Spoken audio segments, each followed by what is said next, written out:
Hey, how you doing? This is John, and welcome to John's Long Box. Today, it's Clobberin time. What does that mean? That means we take two fictional characters, and we pretend that we're in a comic book store back in the old days, and then we see who would win in a fight. But I like to do a little bit more than that. I like to take, we'll talk about the characters themselves, their highs, their lows, their good guys, their bad guys, their stories. And then the last section, we'll talk about the actual, hypothetical fight. So as normal, we got 4 people watching. I just started. I'll let people stream in, let people pop in, and I'll address the chat right now. I read both personally from Cyberfrog wins hands down, no contest. Looking forward to your thoughts, though, John. So we're both Gen X. I'm praying you heal quick. Oh, thank you. I might as well address the elephant in the room. I'm wearing this uncomfortable neck brace because I passed out while driving. I'm sure I'm going to see people who are going to watch this who I've never seen before. But long story short, I was driving home. I think it had to do with the combination of not eating at work and heat stroke. And I just started to get tunnel vision while driving. No, I was not drunk. No, I don't do drugs. I won't even take painkillers now. So I just got off the highway as quick as possible. And while I was on the exit, I remember there was a gas station on the right. And I was like, I'm going to pull into that gas station. And I think while I was passing out, I think I accelerated. Boom! Right into a tree. You should see the car. Oh my God, it's destroyed. Could have been a lot worse, but a hairline fracture and C2 in my vertebrae. I have to keep my neck supported. If I lean too far forward or too forward back, I could, expand or contract this crack. So I'm just healing. I have an appointment in I think 2 weeks to get another MRI, CAT scan, whatever the hell they call it, and they'll see if I'm healing fine. 8 weeks in this uncomfortable contraption. Yes, I had to shave my beard because it was driving me crazy. And as you can see, I need to shave already. My wife is sad. She wants me to look like Santa before Christmas. So I'm hoping for that. If I get surgery, who knows how long it's going to take, Cut me open, staple some vertebrae together. Who knows? But that's thank you, Dark Logan, for bringing that up. And hail all.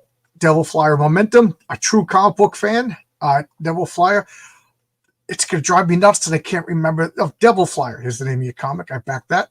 This jerk, John's Long Box, did a stupid thing like put the link in here. This is the link. You could join in and talk because this is supposed to be comic book fans, talking trash. All in good fun.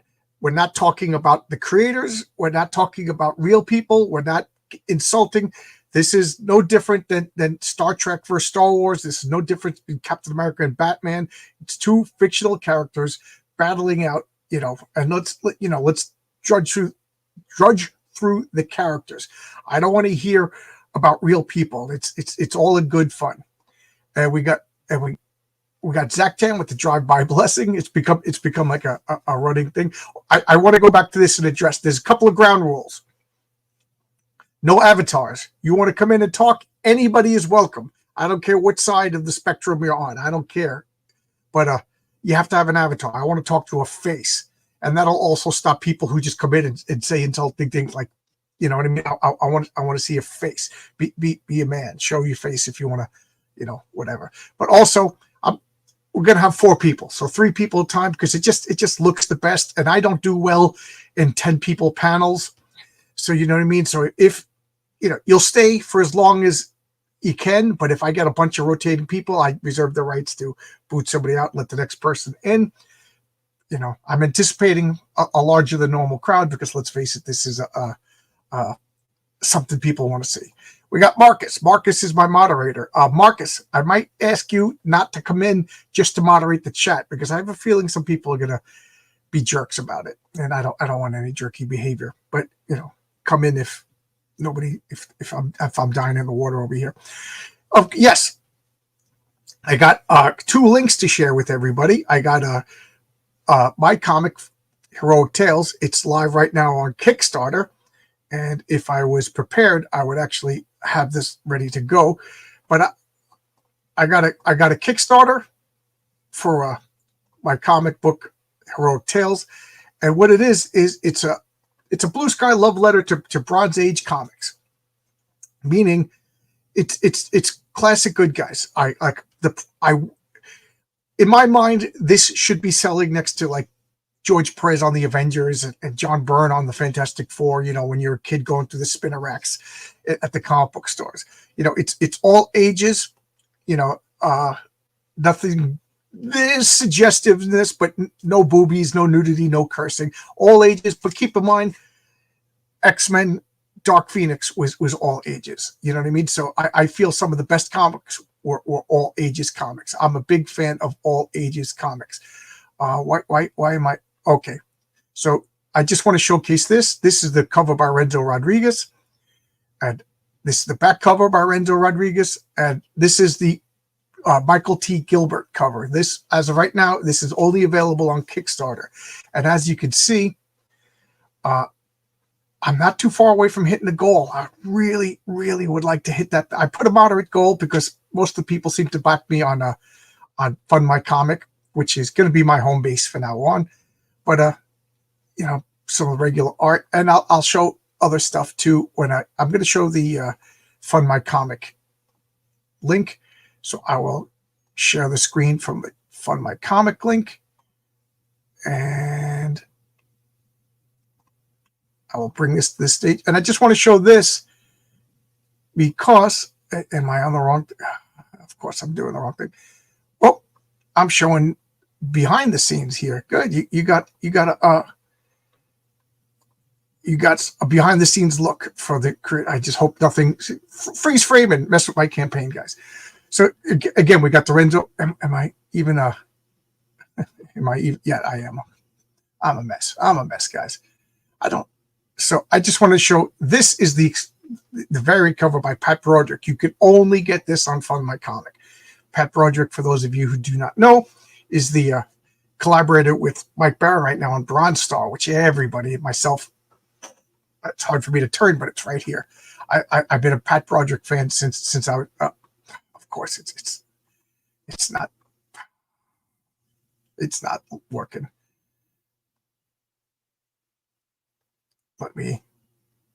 What a great way to start, guys. Fund My Comic. There we go. I'm showing the wrong. I'm showing the behind the how the sausage is made. This is what I'm talking about. The Pat Broderick cover. This is the Pat Broderick cover. You could get this. My comic. It's only $10. Complete story. You know, I think comic books should be inexpensive, and I want to make it a complete story. So that's my pledge to you: is every issue of Heroic Tales is going to be complete. You know what I mean? You're not going to have to wait 9 months for part 2. Later on, if I get the machine going and I could close the gap, maybe I'll make a cliffhanger and go to the next. But right now, I think it's a big ask. So every issue will be a complete story going forward. You know, and each issue, of course, will build on the last, like classic Marvel and DC. There you go. Oh, one more thing I want to show. One more thing I want to show. This. Where am I? Where am I? What's going on? Where am I? There we go. I got this over here. This is, I'm just going to make this big. Oh, people pop it in. Just hold on 1 second. I'm doing my commercials over here. This is my forum. This is, if you go to www.villainsvigilantesforum.com, you'll come to this. This is a work in progress, but you know, it's got the links to my Kickstarter, it's got the links to my Fund My Comic, and it's got the links to my forum. I've been running a message board. Yes, I'm an oldie, a message board since 1999. Villains Vigilantes is the name of the role-playing game that I use, and every time we play, we write up the story notes. So there, you could check this out. You could probably get a lot of hints and see what's going on. But it was down for a while, then it was up, then it was down, then it was. My buddy Paul finally fixed it. So I'm going to start promoting this again. I haven't been promoting it because it was very unreliable. But we moved. I don't even know mainframe servers. I'm not a computer guy. So this is all ready to go. And I already got people popping in, but let's go through the chat, and I want to establish a few ground rules. We got Genuine Comics. I'll be with Genuine Comics at 2 p.m. Eastern Standard Time this Sunday on his channel. We got Fabrizio Aiello, who has Horace H. Hoover. Horace H. Hoover is one of my favorite comics right now. Oh, and I didn't say this. Genuine Comics has did you launch already? Did you launch already for Perfect 10? Right now, until my comic launches, Perfect 10 is my favorite superhero comic. I could say that because I don't really feel that Horace H. Hoover is a proper superhero, but the two atoms, the two electrons orbiting the same atom. We got my link over here. Marcus didn't read Isom number 2. Okay, yeah, Marcus usually pops in, but he's been very busy. That's so fine. Be busy. You got to work. Work gets in the way. I feel like both characters are too new to have Frigid. Hitting trees causes your mouth to freak out. I feel like both characters are too new to have firm judgment, considering Cyberfrog was rebooted. Okay, this is the kind of comment that I like. Wolf and Bear, good to see you. Marcus is such a great moderator. This is from my comic. You can pick up Horace H. Hoover. Barrett X, hello. I love seeing the new names. Hail the lore. And yeah, I'm stalling until more people show up. We got Grey Wolf. Oh, nice. Sign up for Perfect 10. Yeah, we need the link. I'll come in later, see if you get some new blood. Shadow Punk has been my Ed McMahon, for anybody who gets that oldest reference. Whenever I do Clobberin time, he shows up. I like talking with him. Sign up for Perfect 10. There's the link. Dojo, how you doing, Dojo? Good to see you. Midograph, hey, how you doing? We were just talking. Good to chat. Thank you for coming in. Launch in 50 minutes. Oh, you're launching in 50 minutes? Okay. Hello, ladies. All right, so I made it to the bottom. So first off, let's establish the ground rules. No avatars. Second off, it's supposed to be fun. This isn't attack the guy you don't like show.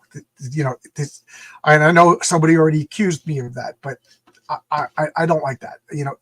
But I don't see this as anything different than Superman versus the Hulk or Flash versus Quicksilver. This is two comic book characters in an imaginary fight. Just the scenario is you're in the comic book store and you're just joining in a bunch of us geeks talking and fighting. So the second thing is I want to establish my bona fides because I'm seeing a bunch of new names. So the first bona fide I have to establish is where is it? Where is it?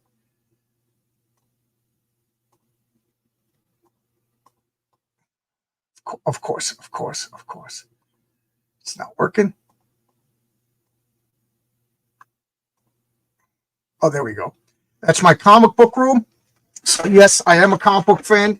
Like I always say to people, you want to talk comic books, show me a picture of your comic book collection. So I got well over, I'm almost at 200 long boxes full of comics. So again, I'm establishing my bona fides. The second is here, I went and I dug out all my Cyberfrog and Isom. So I'm not just talking stuff I don't know. I read them all. I got every Cyberfrog appearance, from the new, and Cybernary. I guess I didn't, but I got every Cyberfrog comic. Here's the new ones. Cyberfrog Blood Honey. Forgive me, it's hard to turn my neck. So I'm just establishing that I'm not playing favorites here. I got the comics. All right. So are we ready? I'll stop sharing that. And here you go. All right. So I got somebody who's been very patient waiting over here. And let's keep it family friendly. Let's keep the curses down. A lot of people tell me they like watching my channel, Friendly Comic Books, with their kids. So, there we go. So how you doing? Joker the Fool. Yeah. How you doing? I'm doing well. How are you doing, John? Pretty good. So how's everything? Good. I'm also from New York. So where? Yeah. Where in New York? You don't have to tell me where exactly, but yeah, I'm from the island. Me too. I'm from the island too. All right, cool. So we got 34 people watching, and I'm trying to be the neutral host. So if everybody's going to pick A, I'm going to pick B. If everybody's going to pick B, I'm going to pick A. So let's see. Obviously, you got something to say. So without any further ado, what do you want to say? God, let's keep it in the spirit that I'm trying to do this thing. Okay, so Isom versus Cyberfrog. So there's a theoretical fight that's going on, right?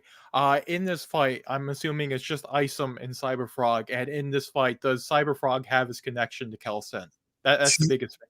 Okay, that is a big thing. For those of you who don't know, I'm going to assume this everything is somebody's first time. So Cyberfrog. So okay, all right. You brought up a good point. Let's talk about the history of the characters before we get into the fight.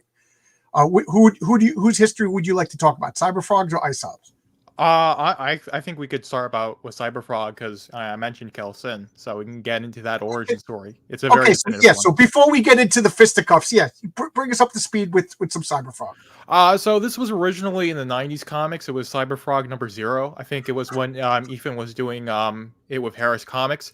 Cyberfrog was a perfect alien form. He was meant to bond with a human. He ends up bonding with a bullfrog in the forests of New Jersey, and he becomes Cyberfrog. And Cyberfrog has a brother, Doo-Doo-Ron, that's Salamandroid, and Cyberfrog. How do you pronounce his name? It's Doo-Doo. I think it's Doo-Doo-Ron. That's Salamandroid's name, and then Cyberfrog's name is Trick-Ron. That's right. Okay, yeah. I always I've been mispronouncing it wrong for decades now. Okay.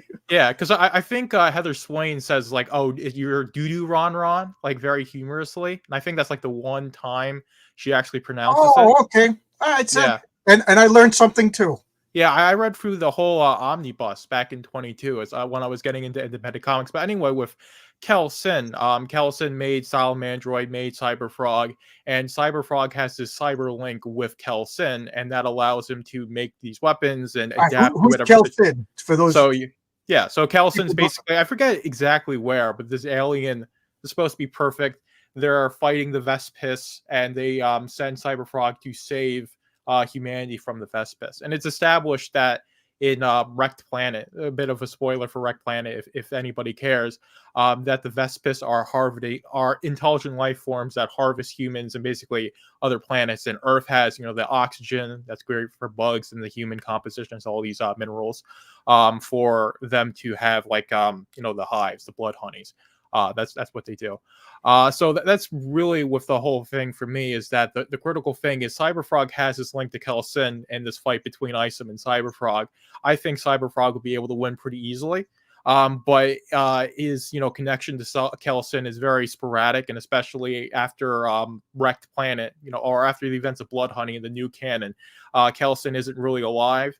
We know that Doo-Doo-Ron was able to save Kelsin's heart. And that's going to be like the next thing in Cyberfrog 3, which, whenever we read it, I don't want to get into the drama of it. But for me, if, Kelsin and Cyberfrog are linked, then I think Cyberfrog wins it pretty easily. But if not, and it's just a fight between the two without Kelsin, I think Isom would win because Isom's a brawler type of guy. He would get in really close to Cyberfrog, and I think once he's in that fisticuff range, he's just going to punch him out really quickly and take him out and win. That's personally the way I see it. And I think someone said before, these characters aren't really developed enough for us to go really into it. It's not like this isn't Batman versus Captain America. Exactly. I'm not. Isom has two comics. Yeah, I haven't read a lot of the DC Marvel stuff, but for two people who did, you could go into hundreds of monthly issues on that. We just don't have that. I wish we did. Hopefully we get there one day. Well, first off, let me ask, Joker, do you have your own channel? Do you have your own comics? Anything you want to promote? Yeah, no, I do Velvet Room Publishing. That's the logo behind me. So I'm on YouTube. I actually do a podcast that covers the Rippaverse. I call it Braxcast because you got the character Brax portmanteaued it with Cass. I do that every Saturday, so I'll be doing the 23rd episode, and I have the concept art book from Isom 1. I'm actually giving that away, so if you follow me, Velvet Room, put your link in the private chat, and I'll throw it in the public chat. Yeah, I got to do the right thing. If people are talking and they're following the rules, I got. It's funny. It looks like you have cat ears right now. You look so cute, Joker.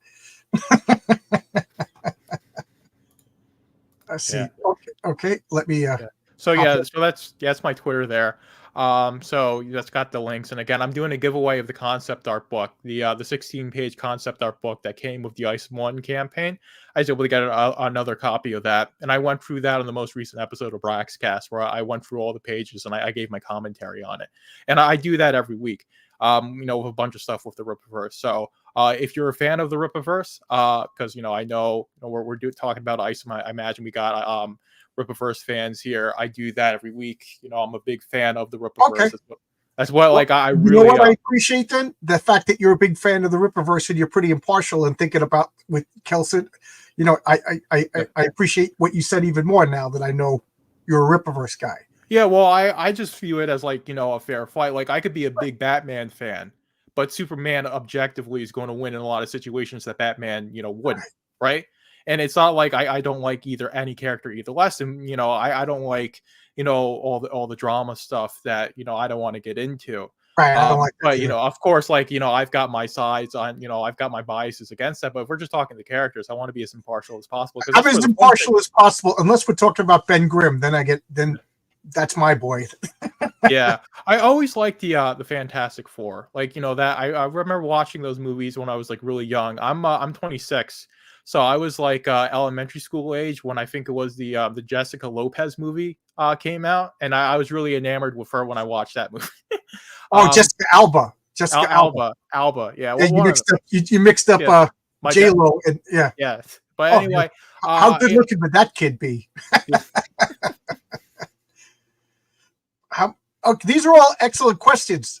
So you're a Rippaverse guy. Would you mind telling us, bring us up to speed on what Isom's powers actually are? Well, I'm playing the devil's advocate here, guys. You know what I mean? Isom's main thing, I would say, is the super strength, and is also his adaptability. So, I agree. Great Gold. It's if he has a connection to Kelson, he would adapt and take out Isom really quickly. But if not, then I think Isom would win, or it also would be like really close where I wouldn't be able to tell. But anyway, with Isom, he's got the durability. He's also got the ability to train himself. Like he was able to train himself to get to the accept level of power when he shouldn't have been able to do that. So I think that's Isom's biggest power. And because of that, he's got the super strength, he's got the agility, and he's got the extreme durability. He was dropped from skyscraper height by Yaira, and can't see it because I got the background, but this is Isom number 1, and this is where that happens. Yaira number 1 takes place like just after that happens because it involves Yaira. But anyway, Isom's got he's got the durability, he's got the super strength, so he'd be a very formidable foe for Cyberfrog, even with the connection to Kelskin. Does Isom have a healing factor? I think it's because of the durability. He's able to recover quickly, because when he got dropped from skyscraper height, he was out of the hospital the next day. Like he wakes up in the hospital and he's just out of there, right? So I'm not sure if that's like super healing. Like it's not like Wolverine with his adamantium where he just heals super quickly. I just think he has he takes less damage and he's able to recover pretty quickly because he's a healthy guy. He works on a ranch. He's constantly training, so he's like a really healthy young man who doesn't take a lot of damage from stuff that should really damage him. So that's the way I see it. Okay. All right. So I'm just going to make a list here again. Isom, he's got super strength. Now, where would we put him? Like Spider-Man? Spider-Man could lift up a car with some difficulty. Captain America's got superhuman strength. Are we talking Colossus? We talking the Hulk? Where would you put Isom? I'd probably say he's probably as physically adept as Captain America is. Like I'm not much like of a Marvel DC reader. Okay, fair enough. I got into with the independent because scene, Captain America wouldn't be able to lift up a car. Could Isom lift up a car? I don't think he could, because I think I'd say he's probably slightly stronger than the average human, right? Where he's more able to lift heavy things and deal with typical human weight.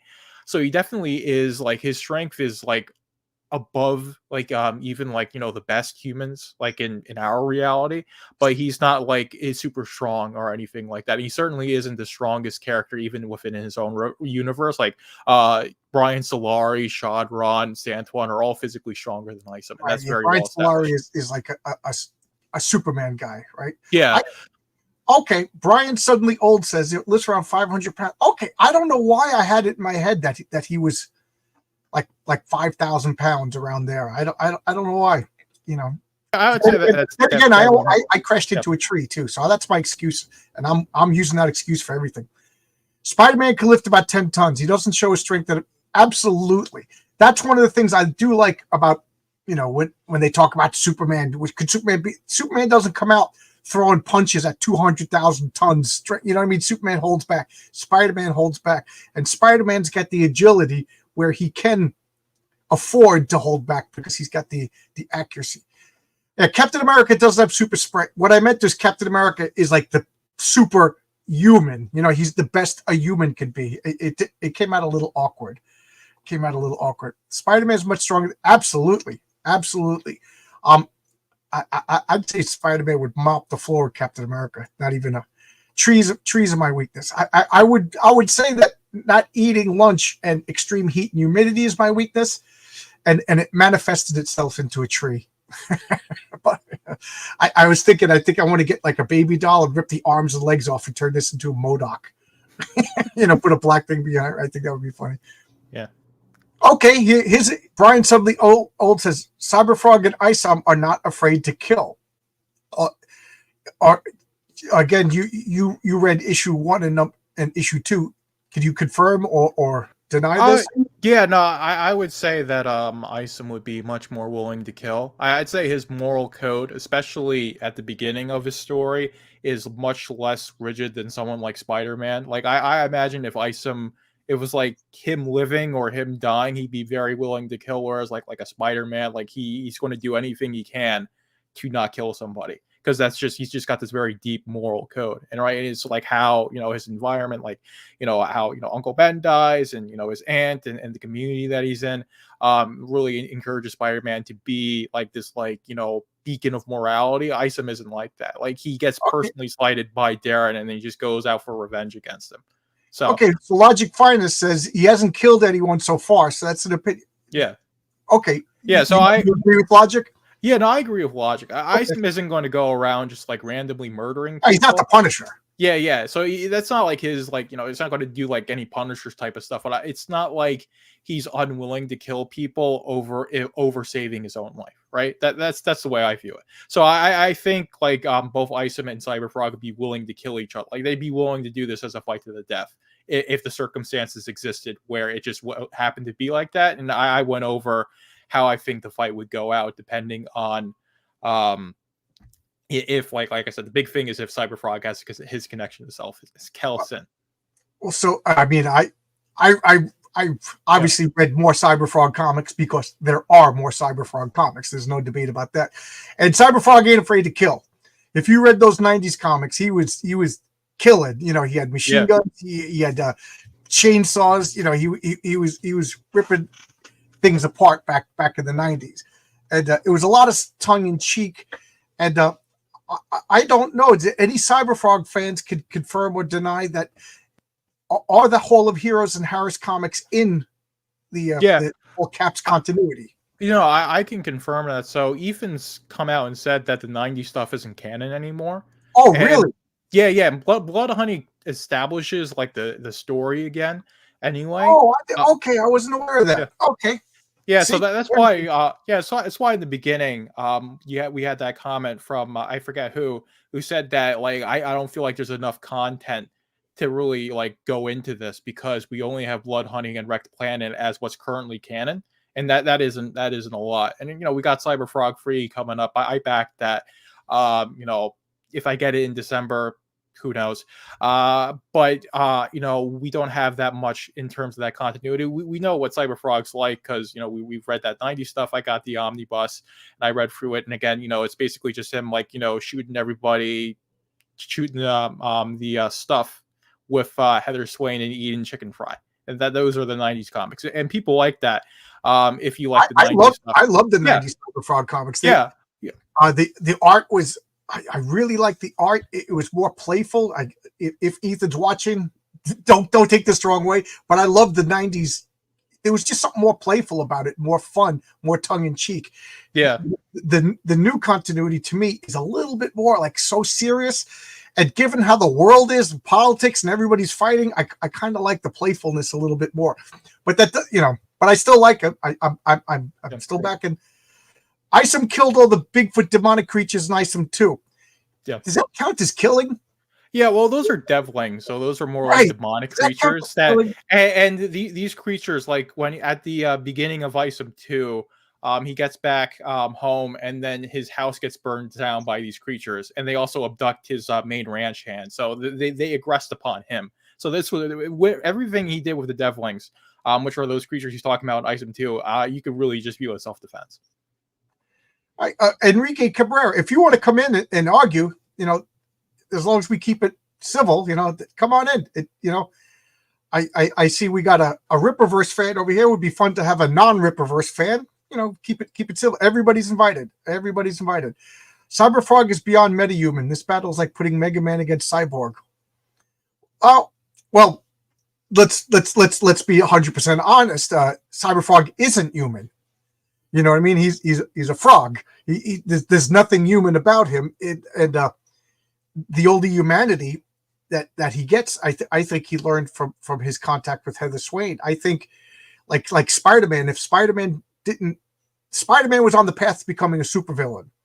He showed all the signs. He was a lone rejected boy genius. They will rue the day they made fun of me. You know what I mean? And then when he gets the powers, what's the first thing he does? He wants to profit on him. He wants to make his life better, not the rest of the world. And then Uncle Ben dies, and it shows him, I got to be smart. I think Cyberfrog, I think Chelsin told him what to do, but there's a little bit difference of knowing what to do. And then when he met Heather Swain, I think that was kind of like, oh, this is why this is what to do, but this is why I'm doing it, which I think the difference between intelligence and wisdom. But yeah, I don't know. I think Cyberfrog easily could have become a villain if Heather Swain had rejected him and he didn't have that human connection. So I don't know.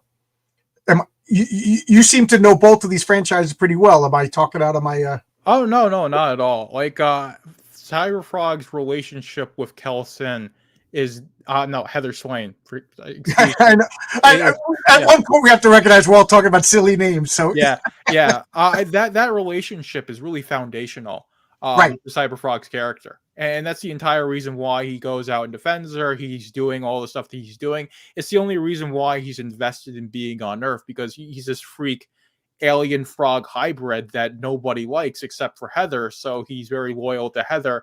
And I mean, that's true in Wrecked Planet, because he, goes and finds Heather, and then he establishes this relationship with Lily. Although I think that could have been done better. I've got a review of Cyberfrog 2 Wrecked Planet written down. I want to film a video review, release them both at the same time.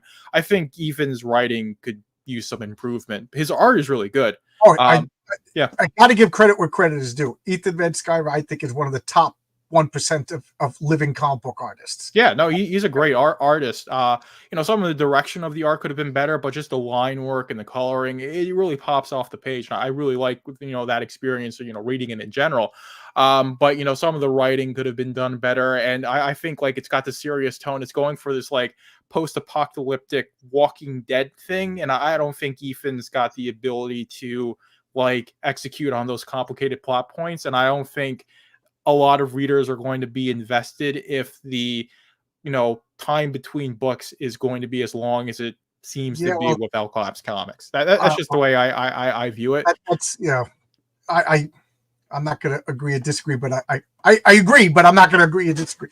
But again, I'm making a comic. It's taken me a year to make a comic too. Yeah. So. It's understandable that it takes time to make these things. It's just that the way I'm viewing it as a reader is that I think even Ethan will agree with you. He wishes it could be faster. You know what I mean? But So Yeah. it's just like the thing is like, well, it's going to be hard to like remember I'm all just these blown pop. away that the 90s stuff isn't in continuity anymore. I really like that. Oh man, that No, hurt my feelings, Ethan. yeah, I like the 90s stuff as well. And again, I like that tone of it. I like that vibe of it. And there's a whole bunch of stuff that, I think he wants to introduce and put in that, took place in the 90s but wasn't ever talked about in the 90s comics. So making like a whole new like 90s canon would be really cool if like he brought back the 90s comics and changed. As long as he doesn't bring a multiverse. Oh Yeah. god. But I think you could do that with what was established in Blood Honey and just like have stuff that took place in the 90s because it's canon for Cyberfrog always said. Introducing Yeah. the characters like Tramadeus and Devilfly. Yeah, it's Scorpion and Scorpion, yeah. Yeah. I think, I'm sure he wants to, mention Benjamin Riley. Benjamin. Yeah.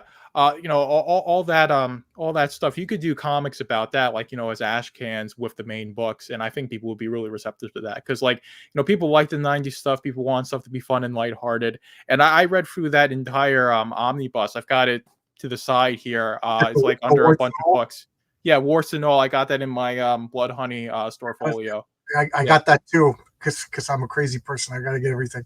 Yeah. I want to address this comment. Hail the lore. Thank you. On Isom 2, he gets burned by interdimensional demons and was fined less than 24 hours. Isom resembles Luke Cage's strength and Daredevil's agility. Okay. I would.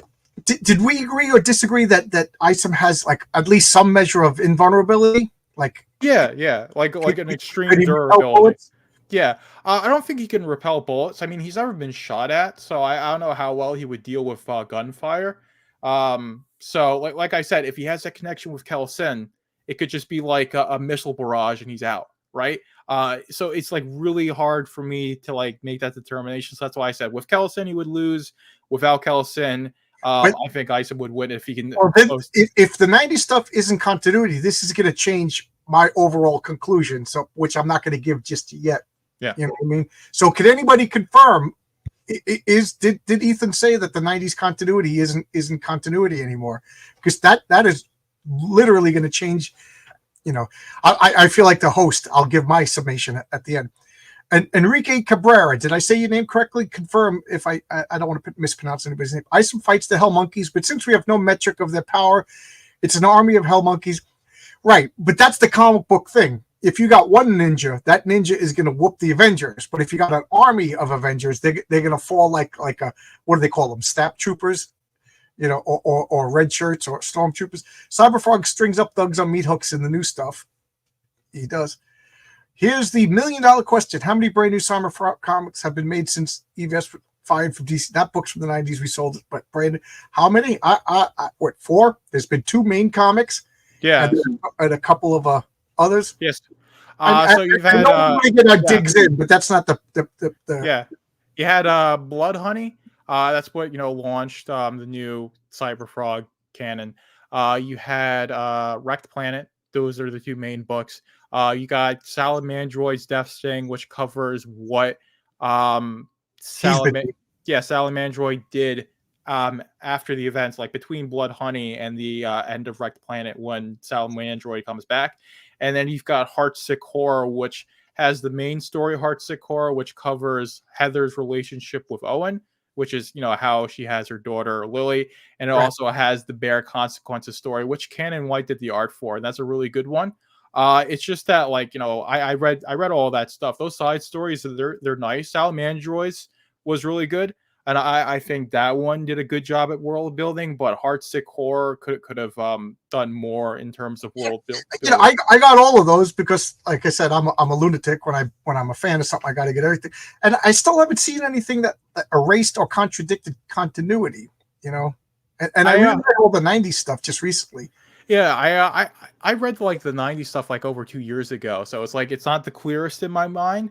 So I think I think he even wants to just like do whatever he wants and refer to like this stuff that happened back in the 90s mystically and not have to be like, oh, it was like in this issue of Harris, like it was Cyberfrog number 4 where this happened, or it would have been Cyberfrog number 5 if I kept doing it in the 90s. It's like saying like, okay, this is like the continuity, and whenever I need to pull something from the 90s, it's going to be canon because I say so. And I think that's the way he's going about it. Okay. Yeah, like I can't confirm that for sure, but that's just the way I saw it. Like I Yeah, remember. I'm looking at the chat, but I'm going really slow because there's Yeah. a lot. So, but if anybody could confirm whether or not, because I don't know that I like the old stuff. I don't want to, that's like, and I joke around, but Crisis on Infinite Earths, a bunch of old timers were getting so mad that their comics didn't matter anymore. I mean, and at the time I was like, suck it, old timer, but now I feel bad. Now when I see my comics don't matter, I want to go back in time and apologize to these old guys in the comic store. Okay, Brian Suddenly Old says self-defense is fine. Killing is killing. Just yeah. I mean, every super. I think even Spider-Man has killed at one point. Not that they want. I don't think we're. I will say, from what I know, Cyberfrog is a little bit freer about killing than Isom, as far as I know. But granted, Isom only has 2 comics. Nope, just 2 brand new Cyberfrog books in 8 years. Okay, we'll deal with that. And then a couple of ancillary titles that aren't really Cyberfrog. Is Isom even metahuman? I know from number 1 that he's demonstrated he can't fly when he was right. I mean, Spider-Man can't fly either. But let me ask: Is Isom more than human? Is he more human than human? In the Rippaverse, superhumans are referred to as Accepts, and Isom is referred to as an Accept. So he is an Accept. He is superhuman. But is he as superhuman as like Brian Solari? I wouldn't say so. Like, again, he can't fly. He's definitely not the strongest character. And again, like in terms of like characters that can fly, Yaira, Braxwell, Brian Solari, I don't think he does well up against, but he's definitely much more stronger and able to fight than the average human. So he definitely is an Accept. And I agree with Hale. Cyberfrog works more when he's more playful, which is why the 90s stuff worked so well. Right. This is why I'm taking it so hard that that you're saying that it's not content, because I did a video of how much I enjoyed the original playful, tongue-in-cheek, goofy. Again, not to hurt anybody's feelings, but to me, Cyberfrog works better in a playful. Like I kind of don't like I don't like post-apocalyptic settings in a superhero world. Like if the Fantastic Four was in a post-apocalyptic setting, I'd be like, please get that time machine and fix this. Fix this now, Ethan, because I don't like. But it works for The Walking Dead. It works for sci-fi. It works for fantasy. But for superheroes, I kind of like. I kind of like a blue sky, not no stakes, but I think everybody understands what I'm saying. Yeah, so it hurts my feelings that the comics I enjoy so much don't count. Cyberfrog, like Green Lantern, has a lot of plot powers. Yeah. Well, also keep in mind, Ethan made Cyberfrog when he was a child, and he grew up to a teen, and he made his child character. You know what I mean? So there's a lot of that childlike whimsiness, and that's not an insult, because I think comic books are losing that childlike whimsiness and playfulness. You know what I mean? So I enjoy that. It's something that I'm trying to insert into my comics, but not make it like, babyish, silver. Yeah, I like it. I forget exactly the name. I backed it. Because I like the character of the Patriarch. I like that Roman. Oh, thank you. Yeah, that you're going for. Thank you. That cheered me up. Here, I went and got some Tim Hortons coffee just so I could do this. Because if I was drinking my Cafe Bustelo, I'd be marching around and everybody would see my Richard Simmons shorts. Yeah, no, I like the character of the Patriarch. It's drawn really nicely. Thank you. Yeah, so it'll be nice to read that. I'll definitely take a read at it. Read at a review. So much. Yeah, see what I like it. But I definitely think comics being fun is a fantastic thing. And Cyberfrog works when he's this lighthearted, fun character. That's what his canon is based off of, which, I'm not sure about the continuity, but I remember very specifically Ethan mentioning in a tweet that it wasn't canon, right? Okay. Again, if anybody, I've met Ethan, I've been on his channel, but I wouldn't say that we're boys or anything like that. We're not. But I would love to find out right from the horse's mouth. But I don't get too many super chats, so I got to address the super chat. Isom also has an upgraded suit to withstand fall damage. If Cyberfrog lifts Isom to the trees and drops him, he should be able to withstand it much better. Oh, yes. in issue number 1, we already established that he was thrown from a building, and people are goofing on him. His weakness is building. I challenge any superhero. You throw in Spider-Man from a building, and if he has no webbing and hits the ground, that'll kill Daredevil. That'll kill Batman. But yes, so he went to Goodying, and Goodying made him some sort of. No, it wasn't Gooding. So Gooding appears in Isom number. So again, I know this. So Cedric Gaucho owns Taylorsville, and at the end of Isom number 1, he goes to Taylorsville to get his suit back. And then in Isom number 2, Cedric is very, well, I wouldn't say like disappointed with Isom for leaving the game. This is where we learn about Isom's fight with Shadron and how he couldn't save that teenage girl who got killed by Shadron. That's why he retired. And that's with a conversation from Cedric, and he does get a new suit. I can't remember if Cedric ever says the suit's upgraded for fall damage. I don't think he says that specifically, but he definitely, is making suits for XSEP, so it's not out of the realm that he would be able to make a suit like that. But yeah, Cedric Gaucho is a very interesting character. If you remember, I forget if you've read Invincible, I think his name is Archie. Invincibles, you met him through Mark or Nolan, right? Because he's Marcus Great. Invincible's Mark Grayson, and then his father is Nolan Grayson. Are you talking about Cecil, the white-haired guy with the scars on his face? No. Cecil's the government guy. I'm talking about the guy who makes the suits. I think his name is Archie. Oh yeah, I forget his name. Yeah, I forget. But anyway, he's like that character, right? Which is, I got all 25 trades. I even got the side stuff, the Invincible Universe stuff for Invincible. So I loved Invincible. It was a great series. Me too. Except for the reboot arc. That was so stupid. But everything else was pretty good. It kind of falls apart at the end. Kind of phoned it in with, like, I'd say those last couple of issues, but it's a really solid story. Like, Kirkman's really good at writing, and I loved the premise of Invincible and the way he executed it on was really nice. So you have a character like that, like one of the characters from Invincible. His name is Archie, a guy who specializes in making suits for XSEPs. In Invincible, it's the guy who makes the android. No, that's the college student. So the guy who makes the Reanimen is a college student, and I can get in. Well, it's been. Yeah. I got Invincible when it came out, and I haven't reread it since because there's so many comics. But I just remember in the later series, Android, the guy who or Robot, whatever his name is, he's the one that becomes the inventor for the whole Invincible comics. Yeah, one of my favorite characters, man. He talk about a guy who logically solves problems without any hint of. Oh yeah. I think you're talking about Robot. Yeah. Robot. What am I saying? Android? Yeah. Again, got crashed into a tree. Forgive me. That's my excuse. Yeah. Every mistake I made, I crashed. I mean, he took a meeting from Darren Yard, dropped from a carpet who also. It was Santuan. So yeah, this is why I say that Santuan is a very, or Isom isn't the most physically adept character, but it wasn't Darren. So Darren Fontano doesn't have any powers. He's just a regular human. He just has this empire that he's built and this sphere of influence around that, and that's where his powers come from. It's not necessarily that he's this physically strong person. He's got the money to pay off a Santuan to drag Isom out and chuck him out of Club Merc. It's not that he can do it himself. But I think you're thinking of Santuan because it was the fight with Santuan in Club Merc.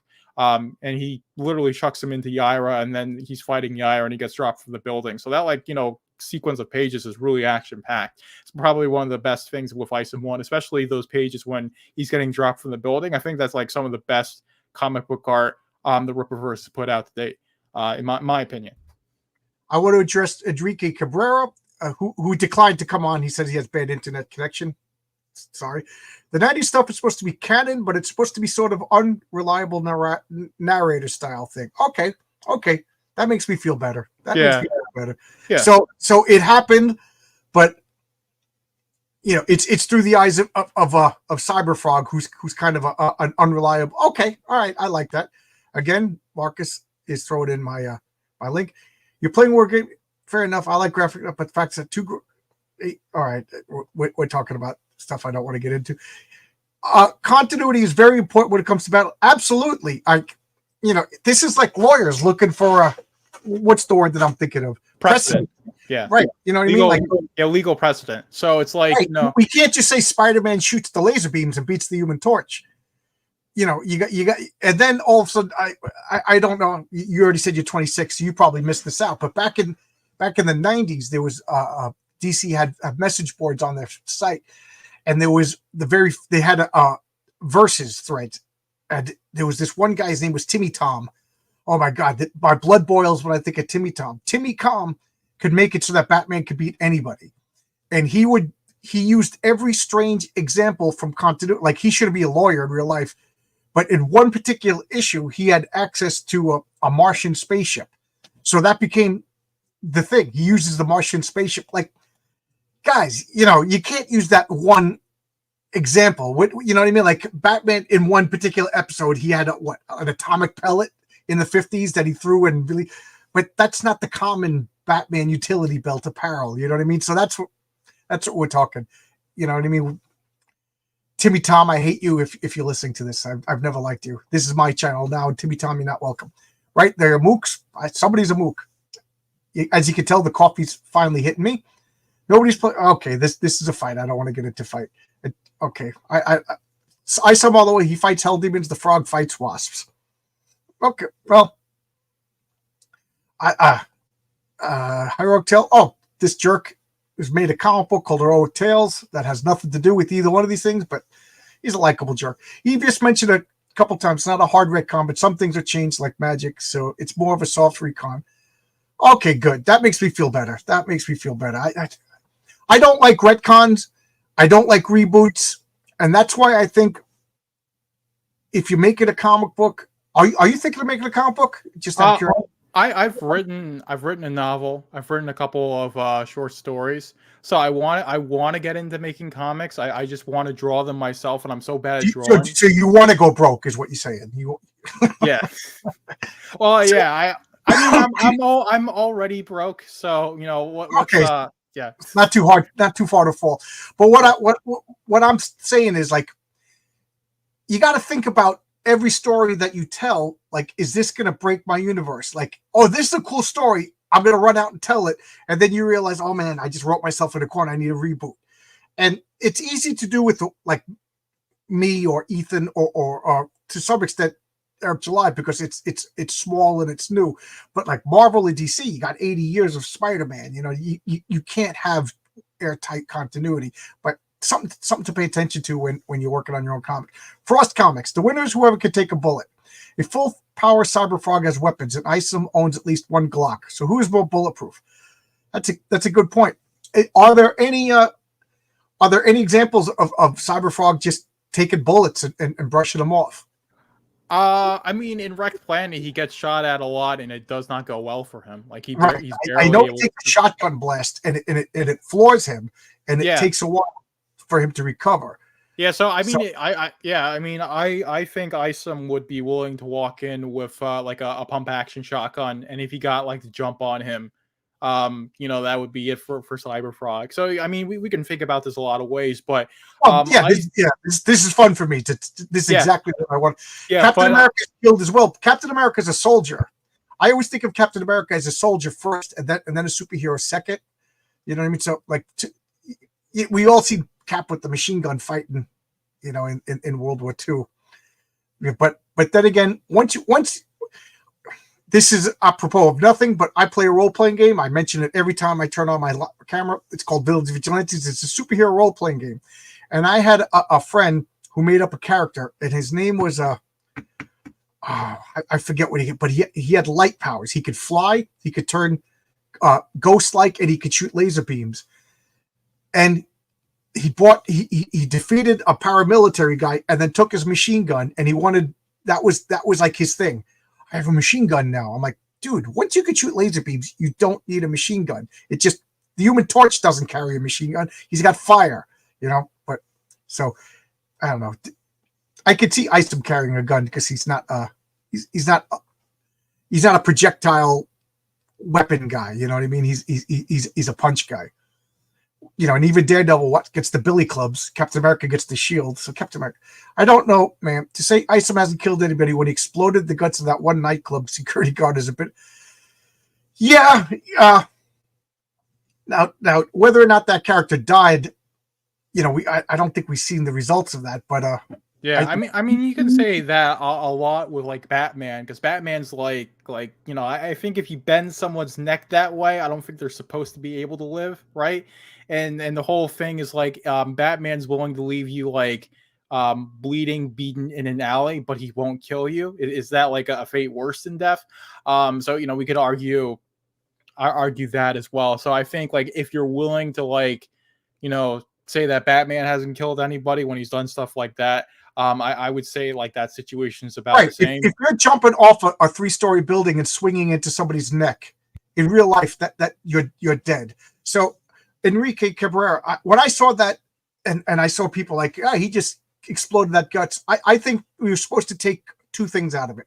That Isom's got like a hair trigger, you know, like I think he's either this like some rage, there's something going on in him that he's not in control of his actions. And I also think this is a comic book. We're not supposed to take it 100% literal. I mean, Captain America throwing that vibranium shield at you know, AIM agents, they're all dead too. You know what I mean? So like we kind of just accept it because it's a comic book. So I never took it as he murdered that guy. But what do I know? Maybe he did. Anybody in the chat? We got 62 people watching. Tell me, do you think Isom murdered that guy in the? And what was the purpose of that scene? Was the purpose like? Again, I'm gonna be a little bit personal. Like, was it because rookie writing? Was it because of we're supposed to show that Isom really has like a hair trigger on his emotions, or is it just comic book, you know, scenery that we're not supposed to literally translate?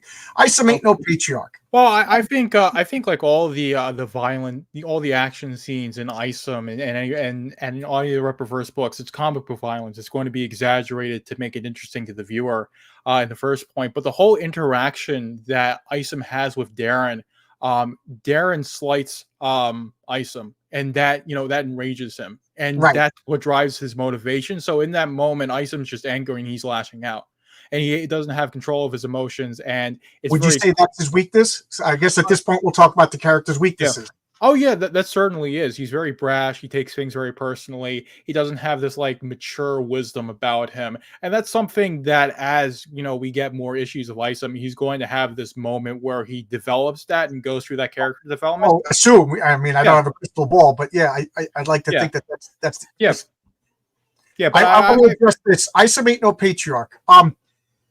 The first issue of Heroic Tales, the patriarch will be a superhero for 20 years, you know, and then the third issue, I'm going to show his origin. So you'll see the experienced patriarch versus the inexperienced patriarch, you know, just getting his powers and not knowing how he's doing stuff.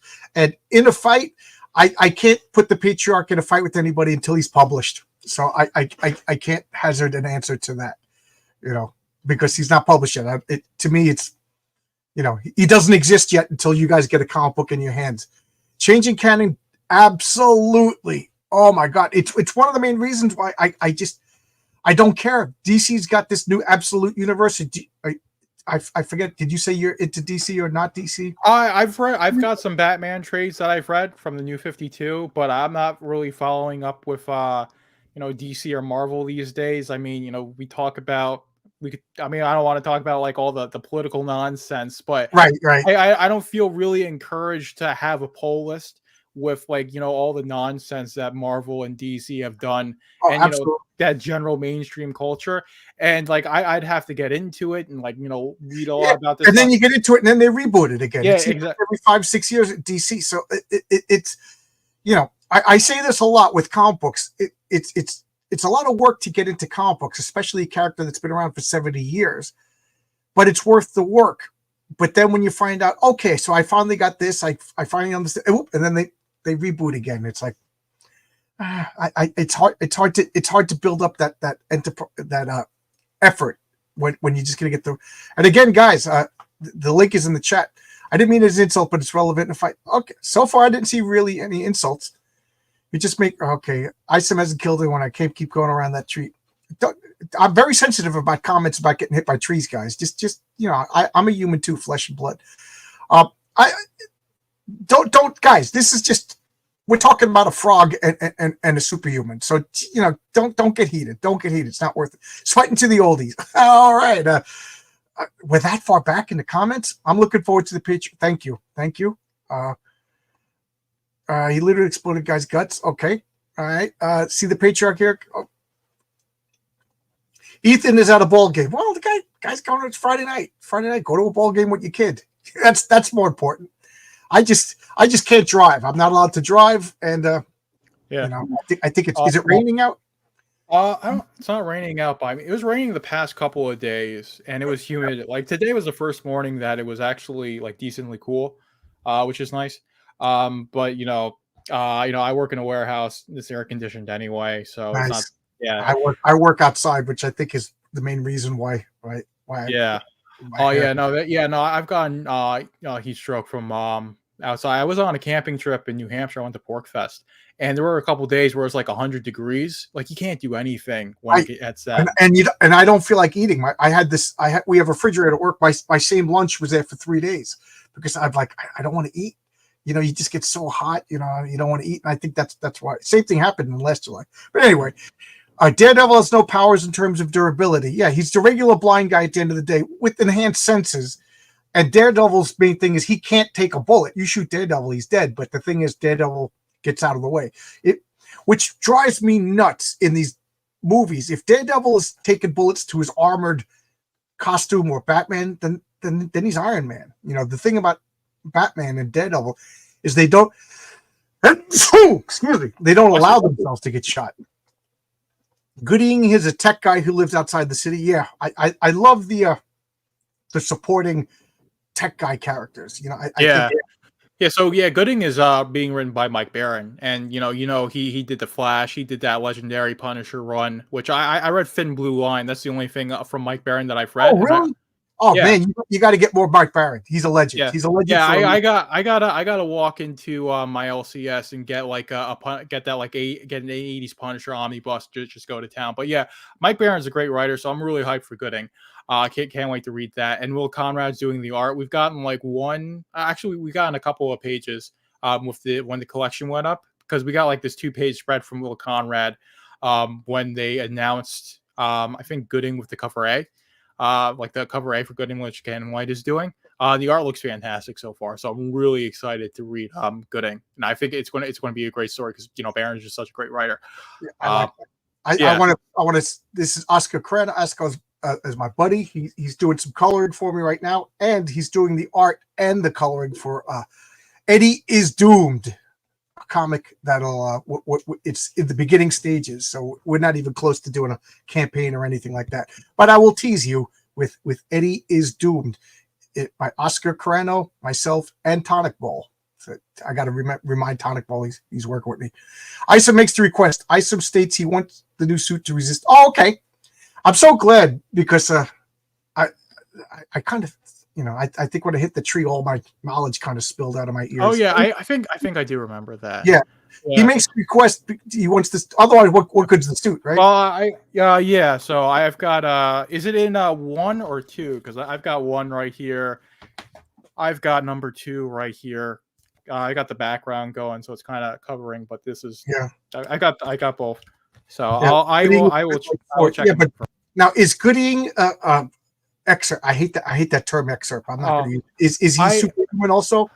Yeah, I don't think I don't think Gooding is an except, because okay. I remember I like the I like the term except personally. But if you don't like it, that's fine. Well, yeah, I mean it's I forget who it was, but they said it's hard to come up with original stuff for a superhero. Yeah. So like if you just say call them superheroes, it just doesn't. It just sounds generic. So I like the term except. Not every people would be like, just call them superheroes or just call them mutants. But they get their powers differently, right? Some of it is hereditary. Some of it is like you train up to it. And the Rippaverse. So saying like they're all mutants. Like with the X-Men, they're just all mutants, and that was just an easy way for Stan Lee. Just like say like, I want a guy who has claws. I want someone who can control the weather, and just say like, well, they're genetically mutated to be like that, so I don't have to give them an origin story, which actually works really well. Enrico says Robot was cool. From we're talking about the character from Invincible. Yes, with Monster Girl, she as she stayed Monster Girl, she aged backwards. Yeah, it was a little disturbing, but I think it was a little bit more like fleshed out and explained in the comics, then the TV show is taking a 12-year run of comics and compressing it into 2 seasons. So a lot of the stuff, they say the devil's in the details. Well, a lot of the details are being glommed over. And again, we got a Ripper First fan over here. Can we get a Cyberfrog fan over here? Little fair and balanced. I take no responsibility for my spreading of Okay, that's fine. John, I just sent you a tweet that helps with the sound. Oh, I'm looking at my phone, but I'm an old man. We got Yang over here. We got Yang Zhao, one of my favorite co-hosts. Yeah, because Rumblebee's in the old. Yeah, again, if it's not continuity is different between the 90s and the revamp, it seems like that the veil is very thin between worlds. Frog without his mom would probably lose to Isom if we assume Vespis is equal to. Okay, again, I'm going to venture my thoughts later on. So, let's see. Anything this about the characters? Okay, yeah. What I don't want to fight. This is supposed to be fun. When John catches up with the chat, I'm going to ruin his night. Sorry, John. I miss the days when people liked what they liked and wouldn't attack each other and creators. Yes. Again, in my Secret Origins back in the 80s, my friend Mike was a DC guy. I was a Marvel guy. And I used to, your DC comics are baby brain stuff. But at the end of the day, we were sitting at the same table, eating lunch and, having fun with it. But and push comes to shove, I was reading his Legion of Superhero comics and he turned me into a DC guy. So yeah, this is all comic book clobbering time fun. I really like the way it's going, guys. Thank you. That's called pulling a J.R.R. Martin. What did I miss? I guess I missed the first half of that. Speed evaluation. Okay, here's a good question. Here's a solid question. You seem to be the resident Isom expert right over here by default. Is Cyberfrog faster than Isom? I'd probably say Cyberfrog's faster. I would agree. Yeah, because his limbs are longer, so he'll be able to jump higher. He'll be able to leap faster than Isom would be able to. So I would say Cyberfrog is faster than Isom. But if they're in a fight where like assuming they're just going to duke it out on like an open field or something like that, I would say that Isom would be able to close that gap pretty quickly and would be hand to hand. And since his limbs are shorter and more solid, he would be able to get more definitive hits in. So if it's like fisticuffs, then Isom is winning that hands down, in my opinion. Who's more massive? Cyberfrog isn't really that big. Right? Cyberfrog is like 5'6". I think he's like 400 pounds, and Isom's really? I forget because he's got all the metal going on. That's true. Yeah, I think he's 400 pounds. I was going because he's got all those stats on the back cover of the book. So I'm pretty sure he's 400 pounds. If I'm wrong, I'll be corrected. But I know Isom's. I think he's like 6'205". I think. So he's he's a built guy. So he'd be able to take a hit. But the thing is that Cyberfrog's limbs are really spindly. They stretch and they can go like that. So they aren't going to be as solid in terms of punching. So like I said, if it's fisticuffs, Isom is just winning hands down because he's going to be able to deliver more force of his limbs. Enrique says, would Isom hold his gun sideways though? I hate that. I'm a gun guy. I've been shooting my whole life. If we were at the gun range and some jackass was holding his gun sideways, I think we would all exit the range until that lunatic was schooled on how to do it. Because I know it looks good in movies or whatever, but geez, can't aim properly. Captain's a superhero, the second activist. Wow, I am that behind in the chat. Gotta go. I'll catch you. Oh, Dave Brink, a perfect 10 number 5 is launching. I guess he's going to launch his own comic. I'm a big fan of this. I will be on his channel on Sunday at 2 p.m. Eastern Standard Time. Patrick Bowser. Yeah, we have seen Avery put a gun in his belt when he was going to. Yes. So he's not above carrying a gun. For example of Isom strength, Isom beats Santuan the second time around after adapting to Santuan's power and Okay, now let me ask you.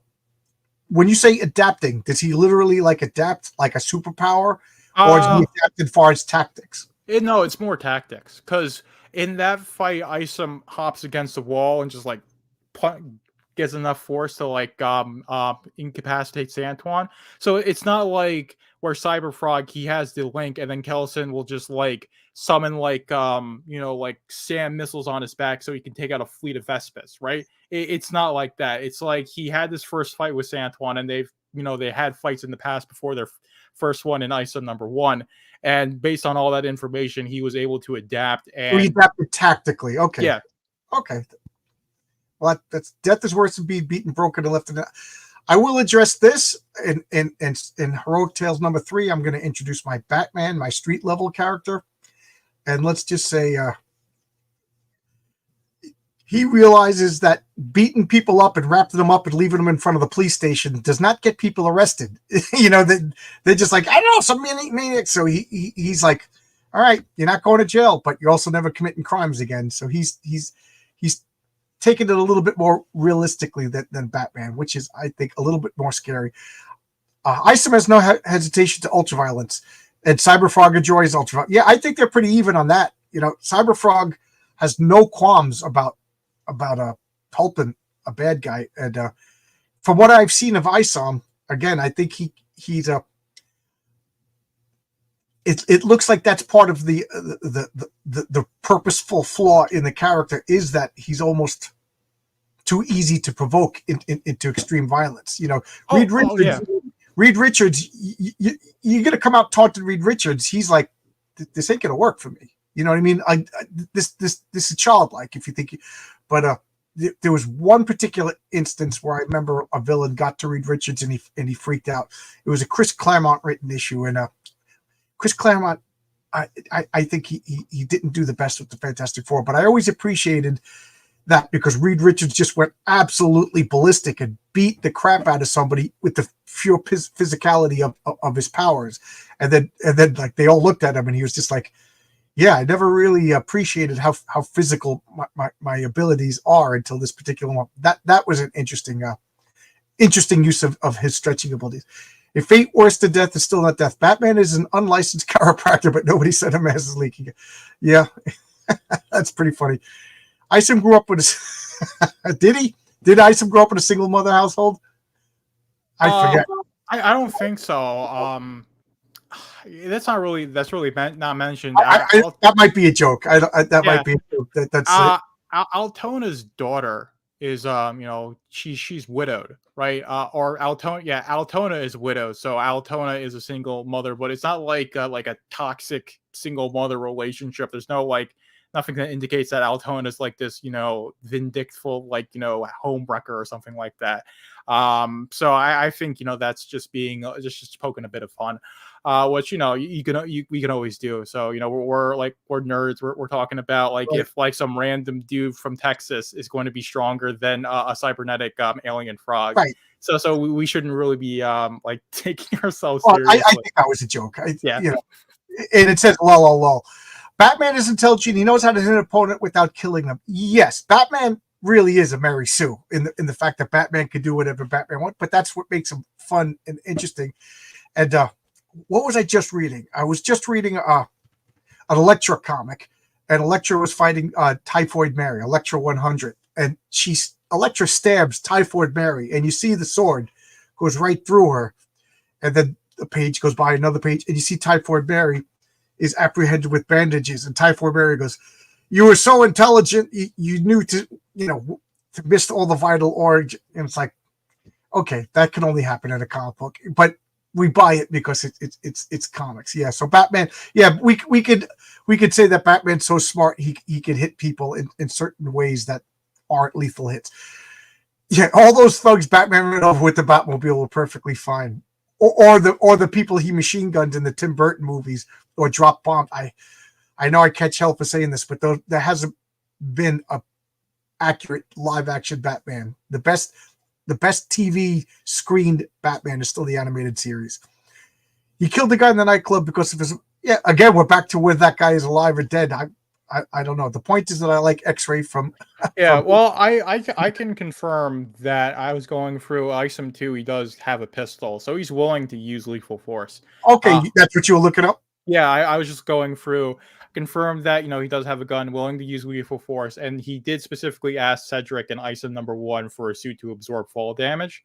So we can assume that he has the fall damage absorbing suit. So if they fight in the trees and he falls down, he would most likely be fine. Isom is brash like Wolverine. Yes, Yep. yes. But Wolverine is very inconsistent. Like early Wolverine was like almost like you didn't want to deal with them. Like you'd say the wrong thing and he would murder you. And then it becomes like a wise old sage. And then, and then he's back to Berserker. So, yeah, but then again, that's a 60-year-old legacy superhero character. Until we see a body, Isom, that's perfect comic book logic. I think that is valid until it's explicitly shown or explicitly said. You know what I mean? Then that's perfectly valid, because how many times did Magneto die only to be like, well, you didn't see my body there? I think Hale was talking about Battle Beast, really cool character, right? He dies in Invincible, and I think they were talking about bringing him back anyway. So no one in comics, unless we're talking about Uncle Ben, stays dead in comics. It used to be nobody but Bucky and Uncle Ben stays dead, and I will go on record as saying bringing Gwen Stacy back was an awful mistake. And I do like that Eric July says that dead means dead. So, and my promise in my comic, which there's no multiverse. If Patriarch's face explodes, he's gone. He's dead. There are other dimensions, but there's only one Enrique Cabrera, thank God, and he's here watching tonight. It's common that everyone should understand that. Okay, all right. Yeah, again, everybody in chat, do you ever just try to explain comic book logic to people who just don't get it?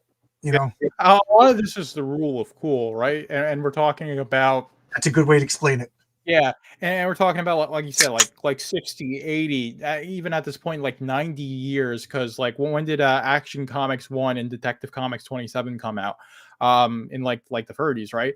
So we got like nearly 90 years of legacy for some of these characters. So there's going to be inconsistencies, and Cyberfrog and Isom are based off of that American comic book lore, with a lot of inconsistencies, a lot of stuff that's being done just because it looks cool and interesting to the viewer, which, if you like reading comics such as you want, you just pull up the comic, you just, want to be enthralled by it, and you don't want to have to worry about, like, does this, could you calculate this, with physics, and would it make sense?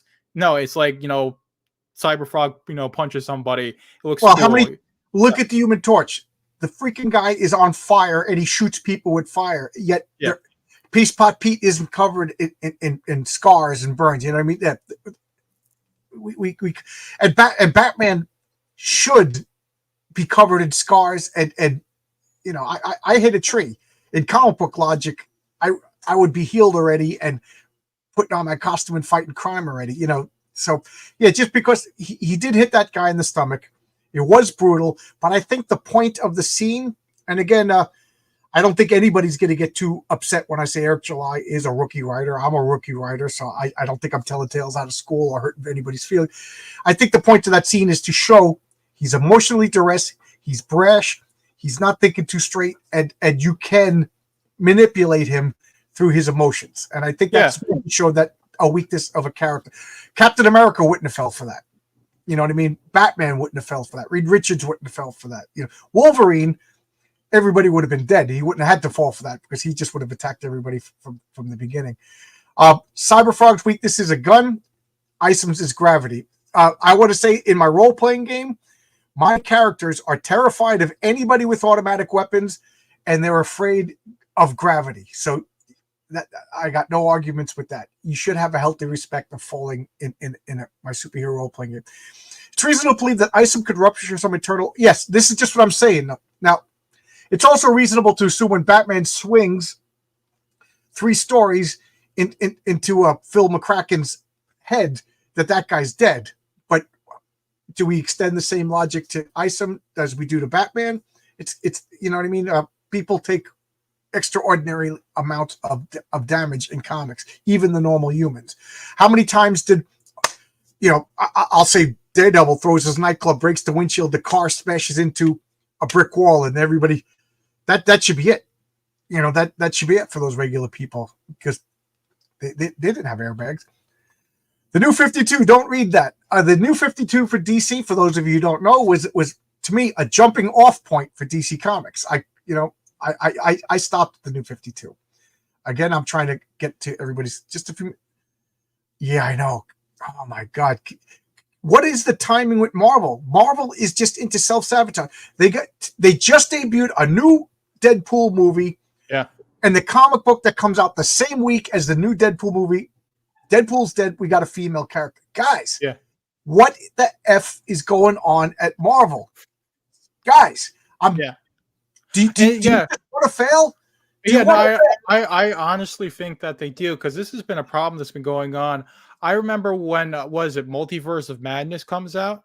I went with a buddy of mine to we were coworkers at the time, and we went to the comic book shop, and he's going through and he's asking, is there anything with Doctor Strange that's relating to Multiverse of Madness because it was coming out at the time. He's like, well, I don't think there's anything like that. It's such a missed opportunity, right? Because Marvel should be like at movie theaters, like handing out trade paperbacks that cover the plot of the movie that's coming out.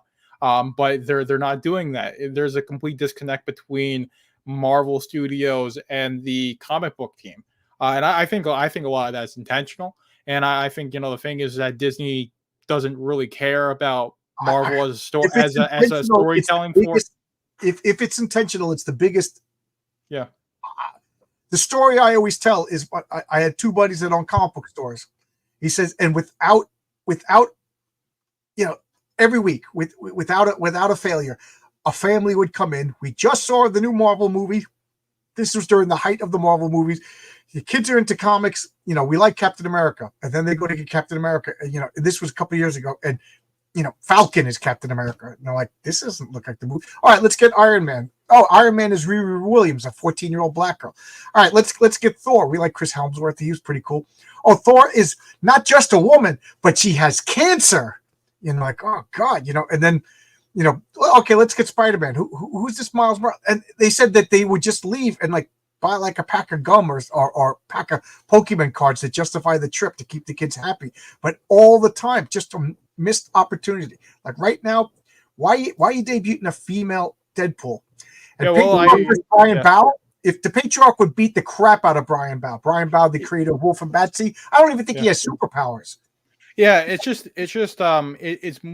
less about like them having passion for this American mythology of comic books, right? And the superhero comics, and wanting to do right by that legacy. And it's just viewing, the corpos view it as a product and wanting to make as much money off it as possible. And they really got roped into thinking that the best way to protect the brand identity of that product was bringing all of these, I don't like using the term woke. It's overused, but that's probably the best way to do it. People who are like, let's make Deadpool a female. Let's make, for a woman with cancer. Let's have Miles Morales in a side book going by Odin's Fade, right? Doing stuff like that instead of saying like, hey, let's make like this expansive universe that pays homage to the mythos that Stan Lee established, along with Jack Kirby, Steve Ditko. If I'm getting that correctly, like these titans in the comic book industry. That's the reason why we have your grandmother knows that these newcomers know better than Jack Kirby or Steve Ditko. Yeah, Project Finest is eloquently putting up my point that I made before. Spider-Man had the ability to control spiders for like 2 or 3 issues, but that was dropped and never came back. Yeah, just like the Human Torch was able to create fire illusions in one stupid story. So we're talking about the typical abilities of, and Spider-Man does have increased endurance. I remember he broke his arm.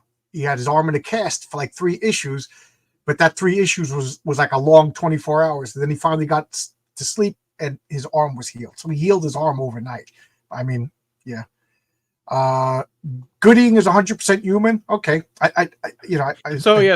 Gooding is not a next step. So he's got this genius level intellect, and he's honed this ability into building drones and other things.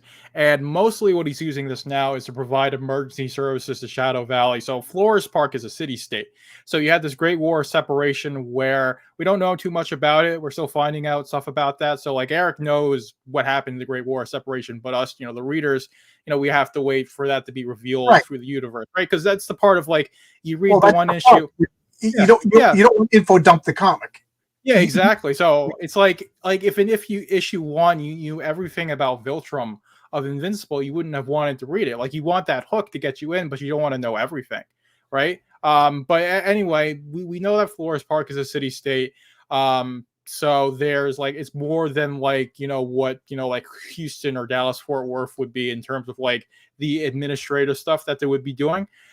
So you've got all this farmland outside of Flores Park that doesn't get emergency services, income gooding, with fire rescue, police investigations, and he's doing that for Isom when the Devlings come because they light his house on fire. He contains the fire, helps him investigate, points him to Bloodroof. We get in the introduction of Bloodroof in her castle. That's really cool. We've got Bloodroof #1 coming by the Saska sisters. This year, they've said like Halloween would be like a cool time to get it out, but that's not confirmed. I want it to be Halloween, like the pre-order, like doing like a full-fledged campaign for the month of October would be really epic. And I know the Saskas would love that because they're big like they're horror film directors. And I know we got a Ripper fan over here. I would love to get a Cyber. To be fair, open invite, guys. If you're a Cyberfrog guy, you're Ethan's boy. Jump in. Yeah. I can only put out the invite. I can't. Okay, so Great Gold Worm would say, "Don't write yourself in the corner like George R.R. Martin." Yeah, didn't he regretted a few things that he did. I know J.K. Rowling regrets a few of the choices that she made. Oh yeah, no, that's the one thing. And I wrote a novel, Machine Demand, and I'm writing the prequel. And there's some things that I'm like, well, I wish I could go back and rewrite it because when I wrote it, like my understanding of like reality and like the nature of being human, because that's what that book covers, is different. And I would like to like change some stuff, but like I established the story and I have to work within it. And like in some ways that makes it pretty nice. In other ways, it's like, oh, I wish I could change some things. But with Game of Thrones, like his plot device was like, let me just kill this guy. Let me kill that girl. Red Wedding. And when you have like all the biggest characters dead, it's hard to like have a satisfying resolution, which is why Game of Thrones series finale ended so poorly, is because I don't know. But don't get me started on that. But that's a whole other. Marcus brought up as far as I know, he's right that Marvel and DC own the copyright to the term superhero. They both share it. So I don't know how that works legally, but as far as I know, they own it, but like Dell Comics made a comic called Superheroes. And as far as I know, Marvel and DC didn't sue them. Maybe they didn't. I just don't know. But, Yeah, well, there's another thing with trademark law. If a term becomes genericized, the trademark falls out of being able to be used. That's what happened to the word dumpster. You had the Dempster brothers. They made the Dempster dumpster system, and everyone just started calling dumpsters, so they couldn't own that trademark anymore. And that's probably what happened with superheroes because it's such a generic term, right? And that's one of the reasons why J.K. Rowling is really, really quick to snatch down, to stomp down anybody else using Harry Potter. She wants control of her character, and I don't blame her. Okay, you guys are having fun I get like nervous. I don't want to bring up any chats that are just like curses or anything. It depends on how bad faith arguments mean you're going to. It has nothing to do with religion. We know that. I wasn't challenged. Okay, I don't want to get into this. I always appreciate learning new things. Cyberfrog has been known to improvise weapons if there's something to stab.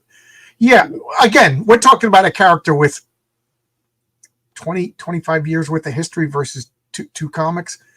This is why people think you Maroons arguing with me might have Down syndrome. Can't even see. Let's be nice. Be nice. Yeah, the term accepts. Yes, it doesn't roll off the tongue. But what else do you say? Just so I'm using the term metahumans in my comic. Kids will call them superheroes, but like they're meta humans. They're changed from many. Like, should I use parahumans, supernatural? I don't know, but I'm just using meta humans. I think You could use suprahumans. I think in the first Cyberfrog, the upper because he has more agility than Isom, and he'll get more hits. So okay, what is this? Oh, superhero. Okay, yeah. Oh wow, we get that far behind. All right. Well, Bucky's back then. We need an Uncle. Yeah. We need a cyborg Uncle Ben. Everybody, let's write to Marvel. Cyborg. Get a cyborg Uncle Ben, and then have them transition. So that way, oh my God, that is excellent. There we go. That way, we'll be able to get them to do it, right? Because we just can't have like a generic white guy. We have to have some sort of like modern day stint to it. We have to update it to modern audience. But if we turn him into black, then we have to get rid of him because that means he's selling rice, and we already know we got rid of the Uncle Ben who sold rice. So this is just a conundrum. I don't know what to do. Yeah. I was trying to explain American comic books and Deadpool to Japanese engineers today. We were laughing. It is absurd, but we like it. But yeah, I've read the first volume of the Deadpool manga. I have the second. I haven't read through it. The Deadpool. I guess there is a manga. There's a manga for everything, right? Yeah. So there's they did I think they were doing manga of some other stuff, but the Deadpool manga really works. Like it's done really well, and they pay homage to the Deadpool character. That's the thing with the Japanese, the spicy parodies of Japanese anime stuff pays more homage to the source material than the people who are writing quote unquote canon comics for Marvel and DC. It's just a really sad situation for the American comic book, I guess, the direct comic book market, because like you said, it's been absolutely ruined because the comics aren't being made for people who want to get into the medium. It's being made for the peers of the creatives, and that's just that's why it's in the spot that it's in. It's really sad to see. Yeah, a 20-foot fall. I mean, I know you're talking about, but a 20-foot fall is enough to take out a normal human. You know what I mean? But we see it all the time in comics. So when I see Captain America throwing a shield at a guy for stealing a TV, I don't go like, Captain America just killed that guy. It's not on Marvel anymore. It's a body. I know it's a pod, right? I know you're being funny, but this comment actually hits me more than you think. Like, current Marvel is not Marvel that I grew up with. It kind of is a pod version. They only want to subvert Western culture. My theory is, and this is about as political as I'll get, is it's an infiltration to destroy the concept of individual freedom, individuality.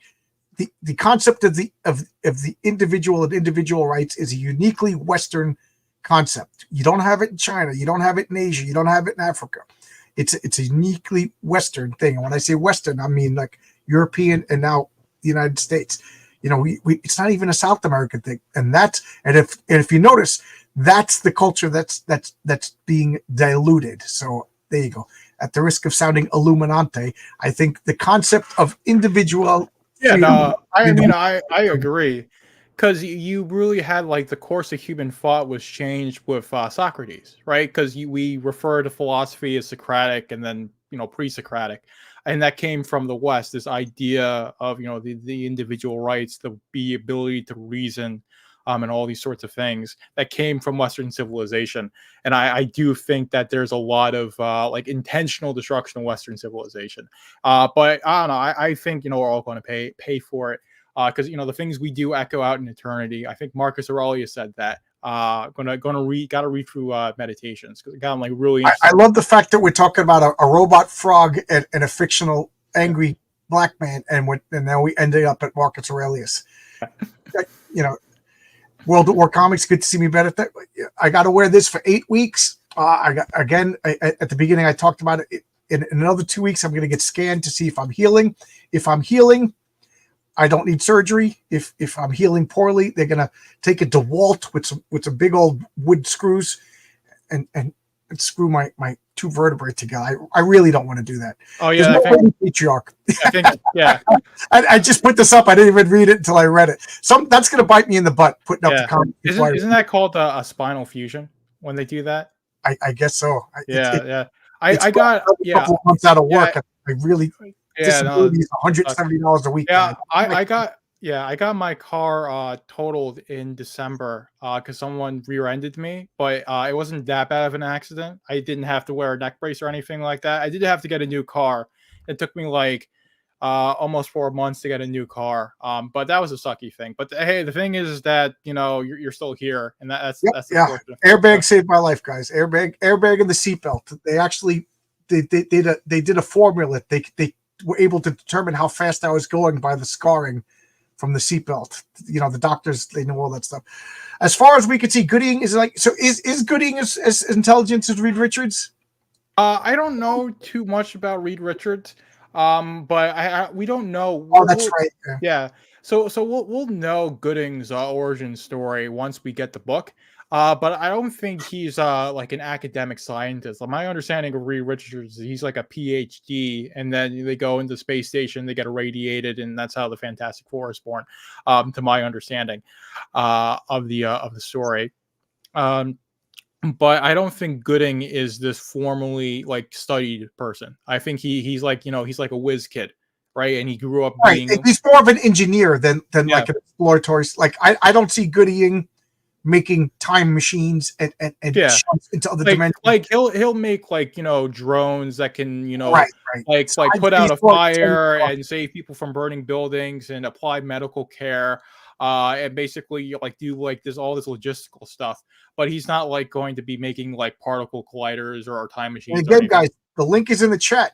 Join in. It was open invite.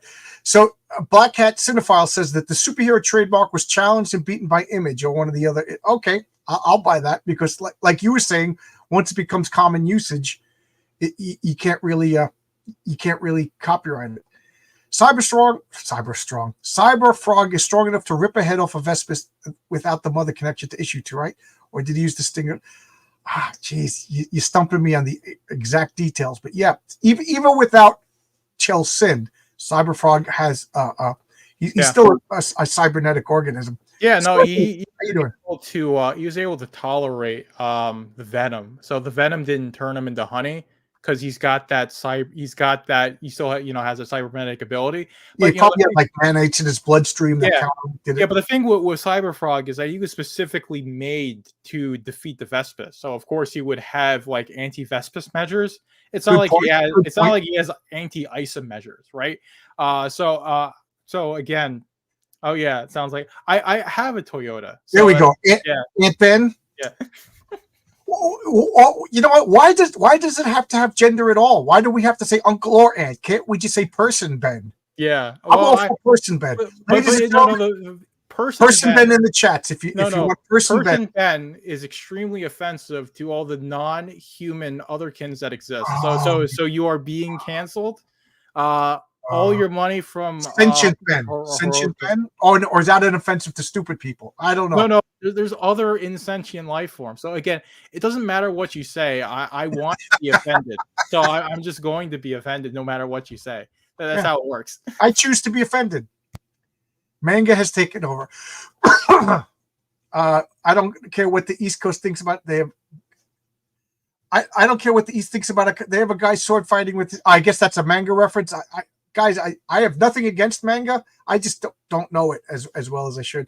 You know what? John Byrne is my favorite comic book artist, full stop. I really wanted John Byrne to get a run on Amazing Spider-Man.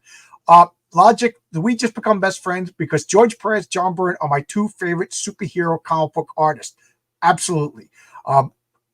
John Byrne has the edge because John Byrne is also a phenomenal writer. And John Byrne is great with costume design, and George Perez's costume designs kind of leave a little bit to be desired. Yeah, Captain would be slicing people. Oh my God, am I that far behind it in the chat? China already has the knockoffs of American. Yeah, the mockbusters, is that what they call them? Isom will likely lose because we don't have enough established lore about him to justify a way to win. Cyberfrog is more tool. can't argue with that. That's a logical. A friend of mine from high school went to swim against the Chinese Olympic. He brought an X-Men comic there, and he had to show he was over 18 to buy it. Really?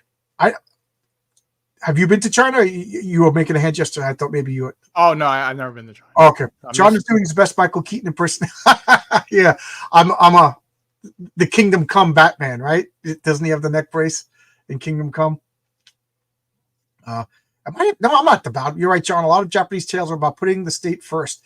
In Hero, he kills his best friend for the Empire. Yes. Again.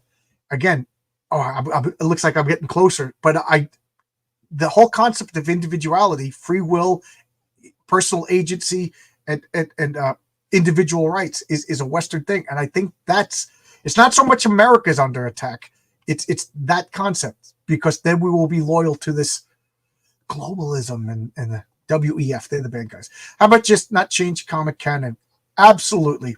How about better than this? I'll do you one better, Smokey. How about they make good comics, so there's no need to change anything, right? Make the good comics, because from 1963 to 2015, we didn't need to change anything with Marvel, because it didn't need to, because it was selling. Why was it selling? Because it was good. John, it's birthing person May and patriarchy Ben. But what if Ben doesn't? What if Ben doesn't align with the patriarchy? You know, Ben of the nouns with the powers of prismatic perspective. John would probably like Berserk. It's a manga about a big guy with the biggest sword killing demons. Sounds awesome to me. Again, guys, the link is in the chat.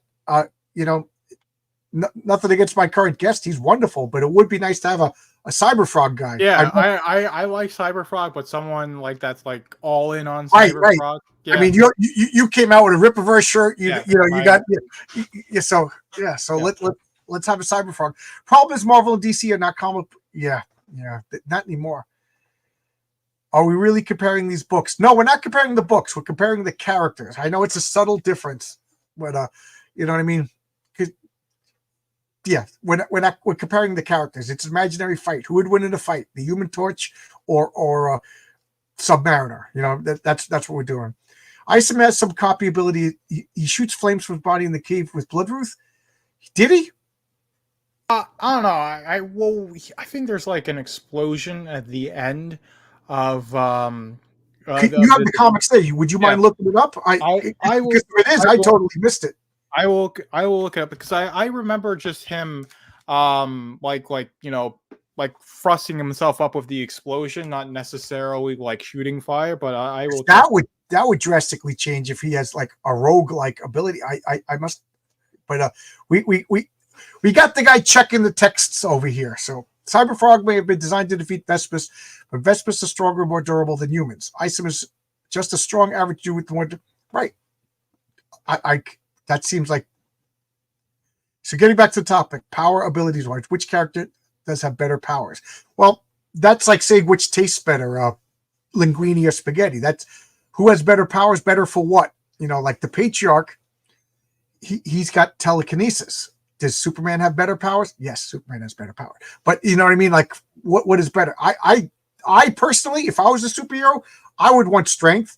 I would want invulnerability. I would want some agility. You know what I mean? Like something that's like passive, so I could be sleeping and all of a sudden bullets are bouncing off me. You know what I mean? I don't want telekinesis like the Patriarch, because if he's asleep, you could come up and just shoot him. You know what I mean? He has to actively be repelling the attacks. So who has better powers?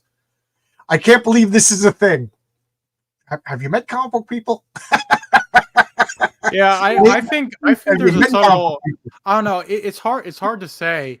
Yeah. So what happened is that I'm not sure if Isom is the one that caused the explosion. I think there's a Devling that's about to explode, grabs on Isom, and then thrusts up, and then he kicks him down, and that's what explodes, and he's able to survive that. So he's extremely durable, but I'm not sure if he can shoot fire from his fingertips. I don't think so. I don't think it's part of the concept that he is a superpower spawn. Am I at the bottom of the chat? Holy mackerel. John, it's always up to the writer. Absolutely. To the point like that that infuriates me when people are like, well, if the writer does, yes, we don't even have to bring that. Who up decides who it's not as fan, right? Yes, but it's still fun. Can we look down exactly what I said? Okay, can we lock down? Okay, all right. You're calling for what? So we all agree that he has some measure of super strength. The topic of discussion is how strong is he? But we could all agree that Isom has some measure of super strength. We could all agree that he has some measure of invulnerability, right? But he's not really bulletproof as far as we know. Yeah. But, So yeah. and he has Officially, increased agility. yeah. Officially, his powers are super strength and agility. Oh, Yeah. it is okay. I didn't know Because that's what's on the Rippaverse website under his character profile. So super strength and agility, but again, we're still really early on into Isom's initial arc because we haven't even finished the old advised arc.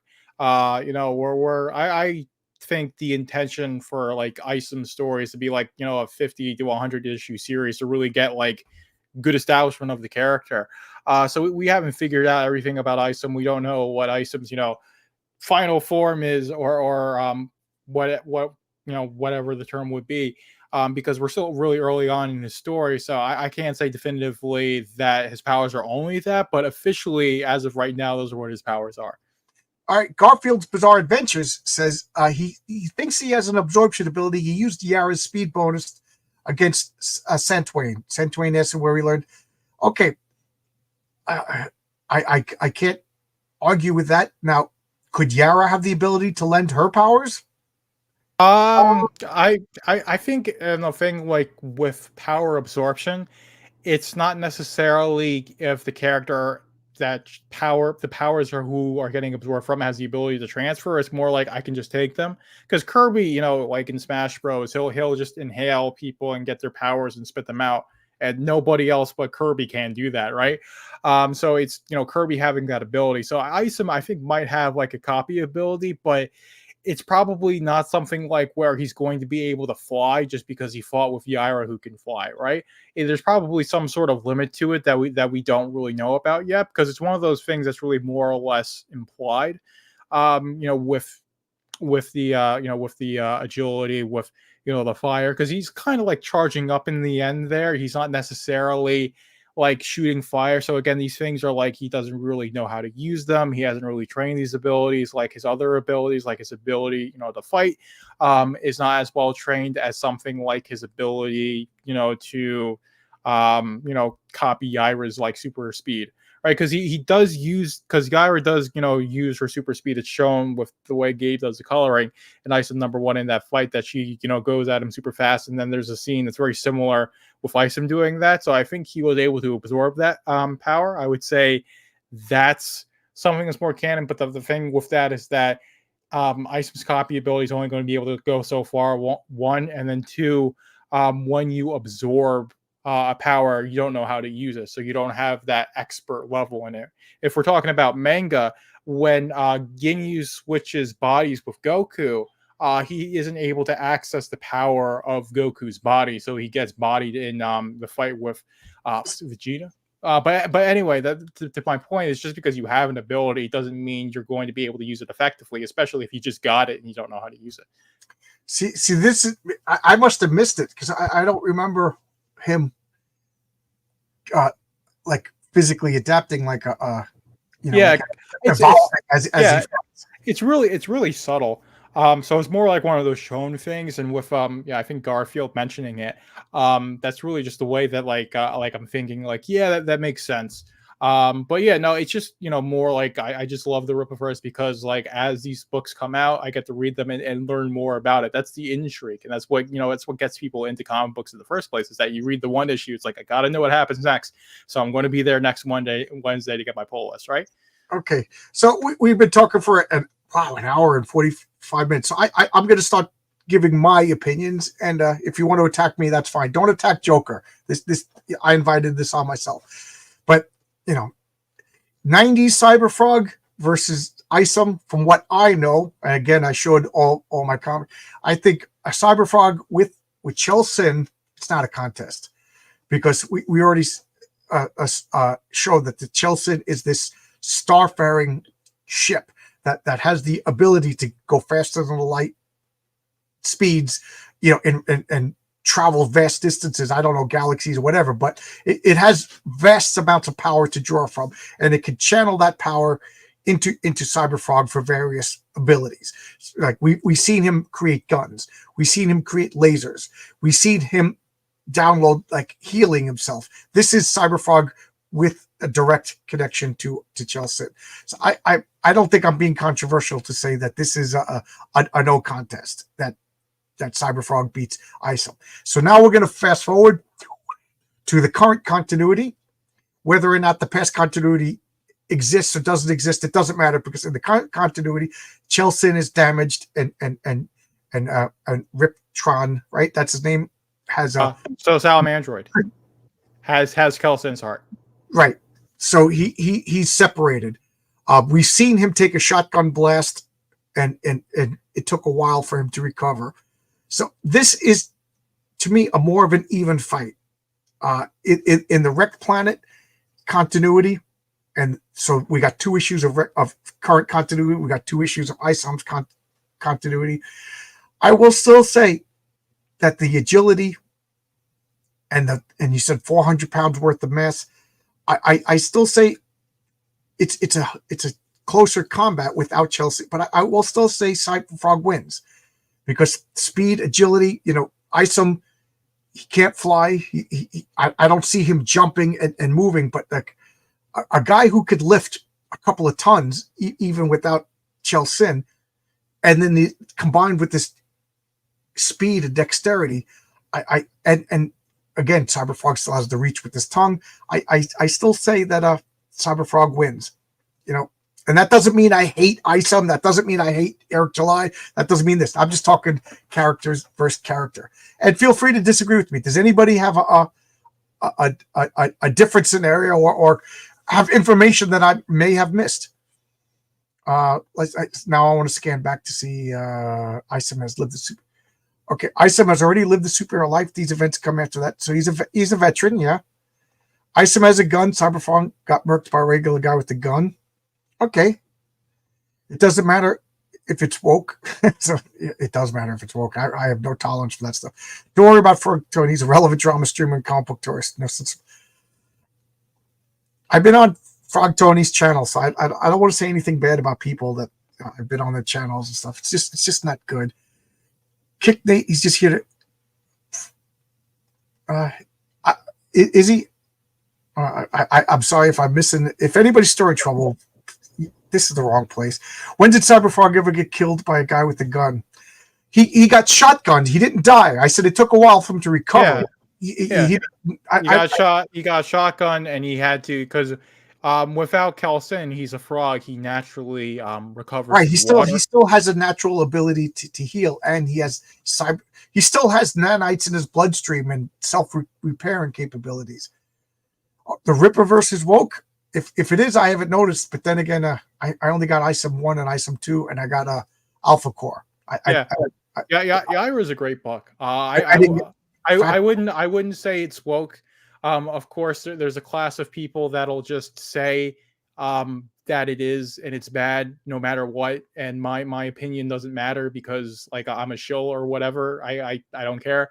I've read your opinion matters. That's what opinions are. Yeah, so like I read it, Yaira #1. I reviewed Yaira #1. It's a fantastic book, and it really makes the Rippaverse feel like a comic book universe, and that's like really amped up my investment for the Rippaverse is Yaira #1, because Alpha Core features very prominently in Yaira #1. So I'm really excited for Alpha Core #2 because of the events of Yaira #1. And it's stuff like that. It's like, okay, this is a comic book universe now, because I can read stuff going on in one book, and it's going to have consequences for characters that appear in other books. That's really the hell lawyer is saying, I'm nice now because I was a troublemaker. Yeah, and I went through the phases of punk in the city, fighting and causing trouble and whatever. I don't even want to talk about the Albuquerque years, but there was trouble there. And then that came back to New York and became an internet fighter. Somebody's wrong on the internet. But they say that a man is the happiest in their 50s. Absolutely, absolutely. I'm the happiest I've ever been. In this early Isom story, I would give him a win to Cyberfrog, considered his mental. I almost said mental. He has mental limbs. his metal limbs and other skills. But I would be interested to see. Yeah. Holy crap. Okay. Glad he's feeling emotions. We got Heroic Tales by this jerk over here. Alpha Core and Yara are the best books. It's funny because I'm an electrician by trade, and I wrote to Chuck Dixon about how I feel an electrical based being would work, and I don't think Chuck took it too well. I wasn't criticizing. I was just saying this is the way I think it would work. Hey John, I love the shaved look. Thank you. I can't, as you can see with this a beard in here, it was driving me insane. I had to wear a neck brace for 28 hours while I was in the hospital. As soon as I got home, I took off the neck brace, shaved, and took a shower. It was driving me nuts. So the beard will come back. But I also joked that the shaving the beard was a $50,000 stretch goal. So I already did my part, guys. You got to do your part. You know, I think Gooding will be the best character. Well, it's Mike Barron. It's stated it's an origin story. She will get a lot of info. Yeah, well, it's Mike Barron. I trust Mike Barron. I think when it comes to a writer, I say I trust writers more than I say I trust artists, because trust implies the unknown. But with an artist, you kind of see their work.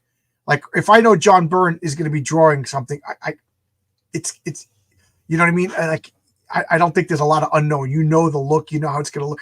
But a writer, there's a lot of trust. I trust Mike Barron. I trust distant. You know, I trust Chuck Dixon, and I don't trust my mouth. Alpha Red versus Cyberfrog next. I think Alpha Red wins. If you read, who's Alpha Red? I don't know. Yeah, I don't either. Back the beard. Yes. I already gave you the $50,000 stretch goal, guys. You guys got to make practice. Yes, Logic. Yes, this is a guy whose name is Logic, and we're talking illogical things like superhero comics. John looks 15 years. Thank you. I got to keep the beard on, otherwise there's women knocking on the door, and then my wife has to fist fight, and we don't want that. I mean, we all love a good cat fight, but not every night. You know, Alpha Core was mostly Chuck Dixon. Yep. I miss Chris Claremont. That guy was an awesome comp. Yeah, Chris Claremont on the X-Men was awesome. Chris Claremont on the Fantastic Four was not that awesome, and Chris Claremont on Gen 13 was terrible. Hellboy vs. Spawn. Guys, I think we're at that point where we'll talk about the next. It's Clobberin time. Throw out some, but Hellboy versus Spawn. That might just be the winner right there. That is an awesome one. Hellboy versus Spawn. Anybody disagree? Anybody want to come on and tell me I'm totally wrong? Anybody want to come on and make a different case? I appreciate the way that the two fandoms are at each other, and I appreciate that we had 71 people, and for the most part, it was civil. We took this in the spirit that it was offered. You know, a little. I picked this because I wanted controversy and tension, but I also didn't want drama. There's a difference. All right. I met Chris Claremont at Comic-Con. He was sitting talking. Oh, wow. Chris Claremont was at a convention that I went to. He was sitting there behind his book, and I went up to him, and he flashed me a look that just intimidated me, and I turned around, and I who did I talk to? One of the Leanna Quigley from the Scream Queens. I think I talked to her instead, but I missed my opportunity to talk to Chris Claremont, and I'm still mad. Oh, we can't do this. We got to save it for next week. Alpha Red is an independent comic hero by up. Okay, send me the links. Send me the links in on Twitter or post once this goes up. Put it in the regular chat because I won't see it in the live stream chat. It's not an illogical discussion, more like an exercise in rhetorical argument. Excellent. If there was a situation where these characters first off, it's childish and it's fun.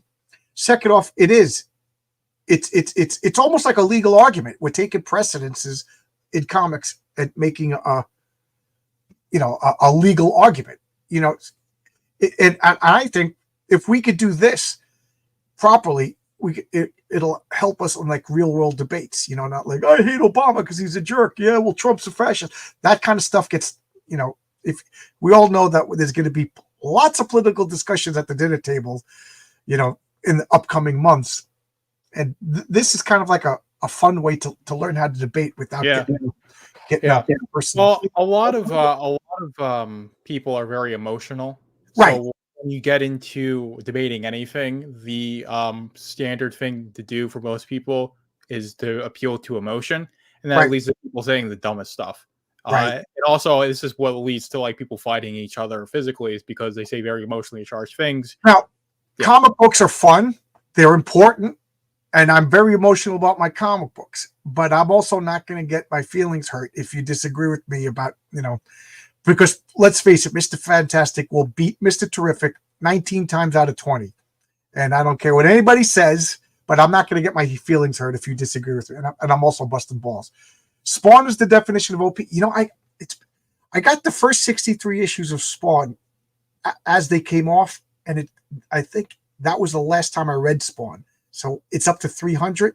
So that'll show you how long it's been since I read Spawn. Great Gold Worm. I love your channel. Thank you, bro. Thank you for watching. Thank you. Oh, this is a good one. She versus Lady Death. Don't tell Billy Tucci, but I haven't read She yet. I still got the omnibus right here. I haven't read it yet. Punisher versus the Shadow. Oh, that is excellent. That is excellent. Oh, the Haunt versus the Embrace. I love the Haunt. Are we talking the Todd McFarlane character? I really like that character, and yeah, that is a really good. The problem is I haven't read the Embrace yet, so I would be arguing from a place of ignorance. Oof, this is good. Oh my god, that's why I want to talk comic books with buddies. And even today, I fell prey to talking politics on Twitter. And again, come on in, guys. Come on in. The water's fine. Joker ain't so mean. 6 of one, half dozen of the other. Mr. Fantastic. Oh, I know. Oh my god. You know what Reed Richards would have done? This is my rewrite of that scene. Oh, you're looking for your kids? You're looking for your kids? And Reed Richards goes, you know who knows where your kids are? Black Bolt. Tell her where her kids are. End of the movie. Universe is saved. The Haunt wins. Only because I haven't read anything by the Embrace yet. But I liked Haunt. That was a good comment. The term raises very good topic. The term OP. I argue that no character is overpowered. It's exactly powered as the creator intended. She fights comparable enemy. I will say this. Logic. This is really, really good. For those of you who don't know, I play a role-playing game called Villains and Vigilantes, which I only mention every 5 minutes. Joker, do you play role-playing games? I play games, but like tabletop role-playing games. I do not play tabletop role-playing games. So because I'm not I'm a chronic loner. Like if I was in the movie Castaway, I wouldn't make Wilson because then I'd have too much company. But yeah, so I'm a bit too young to be in like that peak generation because Dungeons and Dragons was really big in the 80s, right? And that's like its heyday was valleys. Right now it's got a peak, but yeah. So I was in like one campaign like online, but like I've never gotten together with like a bunch of friends like every Friday night and done a campaign. It'd be really cool to do that. I just don't have people in my community, or I haven't sought people out in my community and like scheduled around that, ever done that. It'd be a cool thing to do, but okay. What I was saying is in V&V, if you play by the rules, it's random. You know what I mean? But I do allow experienced players to custom make a character. Besides the point, but it's random. You roll the dice. Literally, you could have a character with 1 power, and then Marcus could have a character with 10 powers. Is that fair? No. But Wasp is on the same team with Thor in the Avengers. So it's my job as the game master to make sure that you guys have fun. So this is in regards to Logic's comment over here. Is Thor overpowered? No, he's Thor. He's exactly what Thor is supposed to be. Is Wasp underpowered? No, she's exactly what she's supposed to be. The thing is, everybody's got to be cool. If you're going to make the Wasp, you have to have a reason for the Wasp. And that's the way I look at my role-playing games. Like my friend Paul, his character, the Dreadnought, it was the cybernetic 7-foot-tall being, had 300 hit points. He could lift 60 tons at first level. And my buddy Jan, his character had 3 hit points, and he could only lift 400 pounds at first level. They were completely different. But Jan loved solving the puzzles. Paul loved clearing out all the bad guys. So that's what you do in comic books. You know what I mean? Hulk and Wasp can exist on the same team because they have different niches and different. Superman and Batman are on the same team. Superman can sneeze and kill Batman. Nobody is beating Mr. Fantastic's on Franklin Richards. As much as I love the Fantastic Four, I hate the trope of the all-powerful child. I hate that so much, the all-powerful gifted child. But Reed Richards is the original, so I guess he gets the special dispensation. Some person says, Bueno Excelente versus Arthur from the Tick. For those of you who don't know Bueno Excelente, you don't want to see him fight anybody. Even Hitman doesn't want to see him. He defeated Lobo in the most uncomfortable way possible. And I will leave that for you to explore on your own. Yes, he's from Hitman Comics. Bueno Excelente, who's probably the most politically incorrect character going these days. I'll run you guys in the game anytime you want. Are you talking about a role-playing game? And if so, it's got to be in person. You got to come here. We got to have Funyuns. We got to hear the clank of the dice. Get a pizza, get soda, get beer. I don't like playing role-playing games online. And you could go to this forum. You could check out the mission write-ups, the adventure write-ups. Hail of the Lore. When Onslaught beat Franklin? These are excellent questions. Onslaught, I don't see Onslaught being this powerful because he's only Magneto and Xavier, two humans, even though mutant. And Franklin is the supposed to be like, isn't he like he's going to grow up to be a Celestial? And Eternity beats anybody. Eternity beats it because he's the sum total of everybody. The Infinity Stones are just a portion of Eternity. All right, so there you go with that. King Cryptid versus Bash from Galactic. Well, I like King Cryptid, and I really do like his logical, but I don't know who Bash is, so I can't. Gods are overpowered. They have to be, otherwise they're not gods, right? I cannot stand when people's stats when they say Superman is overpowered. Superman is overpowered, but that's the point of Superman. Superman is the original, all else derived from him, and the point of Superman is his greatest power is his holy aura. When Superman shows up, like even the bad guys are like, I don't want to rob anymore. Like, you know what I mean? Like if you can't write Superman as this like Sir Galahad or angelic figure, then you're not writing Superman correctly. Does the character struggle? Is there tension in stories out? Yes. I'm not mentioning names, but when I was talking about my character, the Patriarch, somebody in the chat says, I have a character that's the most powerful superhero ever. My character could beat the Patriarch, he could beat Superman, he could beat One Punch Man. And I was like, great, sounds boring. That sounds like a rookie mistake, Cyberfrog, even Ethan Van Sciver are going to tell you that there's other characters that could beat Cyberfrog. I mean, I don't know Eric July other than we talked twice. I'm sure he'll tell us that there's characters that could beat Isom, because if they're just overpowered and they can beat anybody, that's not exciting. That's really a rookie thing. That's what a child does. The child makes the most powerful character in the world. He can beat the Hulk. Yeah, but is it exciting? And that's what made Marvel good, because most of the time the Hulk is just a puny 98-pound weakling.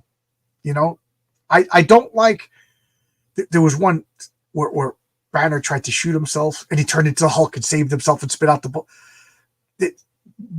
Then there's no then the Hulk is too powerful, if you ask me. It would have to be Franklin versus Dr. Manhattan. There's a good one. I love Dr. Manhattan. What a great all-powerful being. Superman as General Zod. Superman has more raw power from years of constant solar exposure.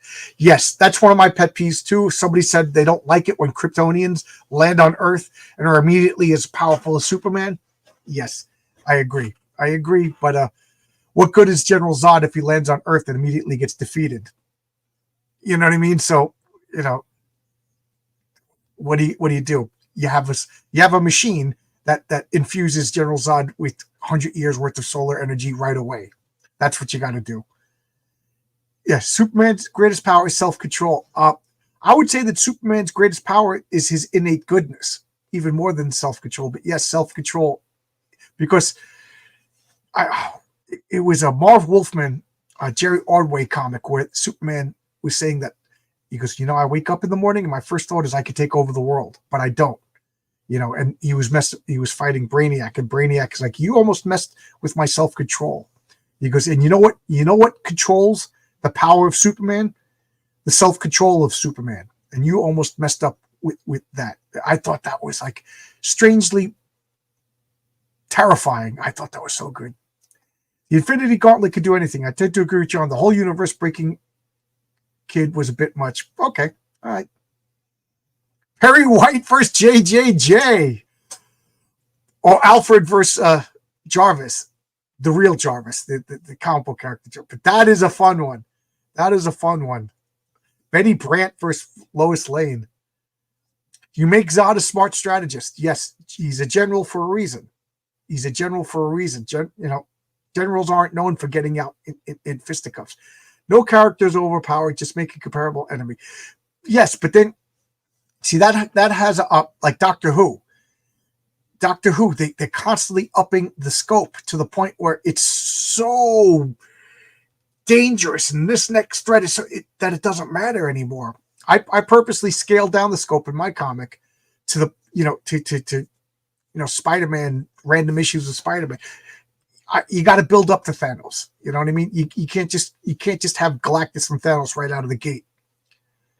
Zod has his dumb assistant to help. What's his name? Non? I forget. It's gonna drive me nuts. It's Zod, Non, and what's the female's name? I can't remember. Tony Stark, Bruce Wayne in a charity fundraising event. Who's richer? Has to be Tony Stark. Has to be richer. But I'll say T'Challa is richer than both of them. So I'm at the bottom of the comments as usual. I'll end when the comments kind of die. So again, anybody want to come in? Anybody want to call BS on what I said? Anybody want to jump in? I appreciate that Joker the Fool was here for so long. I put the link in again. Joker, I've been talking, but I wanted to get through the comments. Anything you want to say? No, not particularly. I gave my little gab. Yeah, you came in. Thank you. Yeah. No, it was fun doing this. I read both Isom and Cyberfrog, so I figured I'd come in knowing these two characters pretty well. So I thought I could have this conversation. I can't do anything with the mainstream stuff because I'm a real tourist with Marvel and DC. I've read a couple. You're not a tourist if you admit it. Right? Yeah. You're a tourist if you're trying to trick people. Yeah, I'm not. I'm not a newbie. Yeah, a newbie is more interesting. Yeah. It's just like I'm just not super encouraged to get into like Marvel or DC, but I probably would get like some Justice League and Avengers like omnibuses and read through that. Probably some like the Punisher run the Baron did in the '80s is probably something that's probably required reading for me, right? Yeah. If you like the Punisher, yeah. If you don't like the Punisher, but yes, I like I love the idea of the Punisher character. So yeah, that'd be required reading for me. So I'll have to hunt that down. Yeah, but yeah, no. Somebody's asking you a direct question. Who's your favorite Rippaverse character? I'd say my favorite Rippaverse character is probably Braxwell. Because I have a podcast I do on the Rippaverse, and I called it Braxcast. I named it after Braxwell. So I have to say Jeremiah Braxwell is my favorite Rippaverse character. Why is that? He's just got this, like, I love his character design. He's a strong, silent type. So that's really what draws me to Braxwell. But I think after that would probably be Yaira, because she's also got this really cool design. Her story is so cool, and her first issue really ties in the Rippaverse. So I would say it's a toss up between Braxwell and Yaira. Those are my two favorite Ripperverse characters. Yeah, there's no wrong answer to that, right? Yeah, It's like, it's all what do you like subjective. better? You like spaghetti over linguine? What do you? Yeah, I have to absolutely 100% agree with Brian Sunil. Read old Nexus. I'm rereading Nexus because I just got the Nexus Kelsey Shannon, and Mike Barron's Nexus.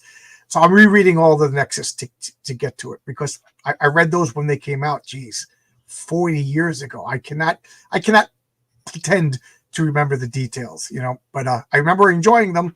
I remember the overall story, but I can't pretend to remember the details. So it's almost as if reading them for the first time. Are you right? Did you write that down? Yeah. Oh wow, cool. I was writing some stuff down. Cool. I draw every day, so I always have show some paper. art. So this is the same picture. It's like such a bad. We can't see it because of your background. Because of my background. Let's see if I can. If you turn it off, there's like dead bodies behind you. I'm gonna be so mad. Yeah, there's no dead bodies. No, okay. I've hidden them very well, but I draw this same picture every day, like hone my ability to do line work. Still life. Oh, there you go. Yeah, you got to start somewhere. Yeah. So I've been doing that, but I'm much. Yeah. Since we're showing original art, that's mine. Yeah. And if you go on Twitter, you can see what Oscar actually did with this drawing. It's so good. So I'm far more of a writer. So my Substack is velvetroompublishing.substack.com. And write it in the private chat, and I'll put it in the public chat for everybody. You've been more than helpful, and I think it's fair is fair. So while you're writing that, I'll address this comment. John, that's the whole universe breaking thing. That's a sign of a weak writer. Kirby made the new gods, then the Eternals, and great writing shows through a book. Yes. Things that I have zero tolerance for, wokeness, and when I say wokeness, I'm talking about. We know what I'm talking about. I'm not just talking because nowadays I think we're getting a little too sensitive and we're calling things. Because I have a character in issue number 2 called Mary Sue. Nobody has accused her of being woke yet, which thank God because she hasn't debuted yet. So that would just be silly. Yeah, but you'll see. I'm playing on the concept of I like the idea of that because she's like Mary Sue, and she's a. So I think again, and I think you're writing from this I want to write a good character. That's your perspective from it, and of course I'll have to read it to see if I like it. Right, but because your judgment to actually read the character. I appreciate. Yeah, so but I'll read it, I'll review it, and I'll say it's hey, either I see what you were going for and I like what you're doing, or here's my problems with it or not. And if I don't like it, if I say I don't like something for X, Y, and Z, I'm not going to say oh it's woke or oh it's this or that. I have to have a reason for it, and that's really what I want to get back to with comics and entertainment. Because we're just saying oh it's woke or this person's racist or anything, and it's just such a toxic space. It drives me nuts when people throw out racist. Yeah. Now the pendulum is that people are throwing out woke but real woke stuff. I have zero tolerance. I have zero tolerance for respect of the original material. Why did you make a Witcher TV show when you obviously didn't like The Witcher? You know what I mean? Well, here's the thing: you've got millions and millions of people who love The Witcher. So they have this built-in audience, and also, so you don't have to sit and come up with an original idea. You have someone else's idea. I have a term for that. I call that stolen gravitas. Yeah, you made the Rings of Power, which obviously doesn't fit in with Tolkien's vision of the world, but you don't want to do the work, so you're stealing Tolkien's gravitas to sell your story, and I have no tolerance for that. Read Frank Miller's Daredevil run. Absolutely, write that down. I already wrote that down. Absolutely, write that down. Alan Moore's Swamp Thing. Write that down. There's also Swamp Thing. Yes, Swamp Thing has been made so powerful to the point where I think they abandoned some stories. I think the original Swamp Thing run, he evolved to be the spirit of the entire Earth, and then I never saw that referenced before. So I don't know what they did with that. Okay, I didn't read Yara, so I can't comment. Oh yeah, I agree. Her past, her backstory is done really well. It's all really quick in Yaira. The pacing for that is really quick. They don't really deep dive into it as much as they could. You could have probably a free issue miniseries covering, or even longer, covering Naira's backstory of all the stuff that she did back then.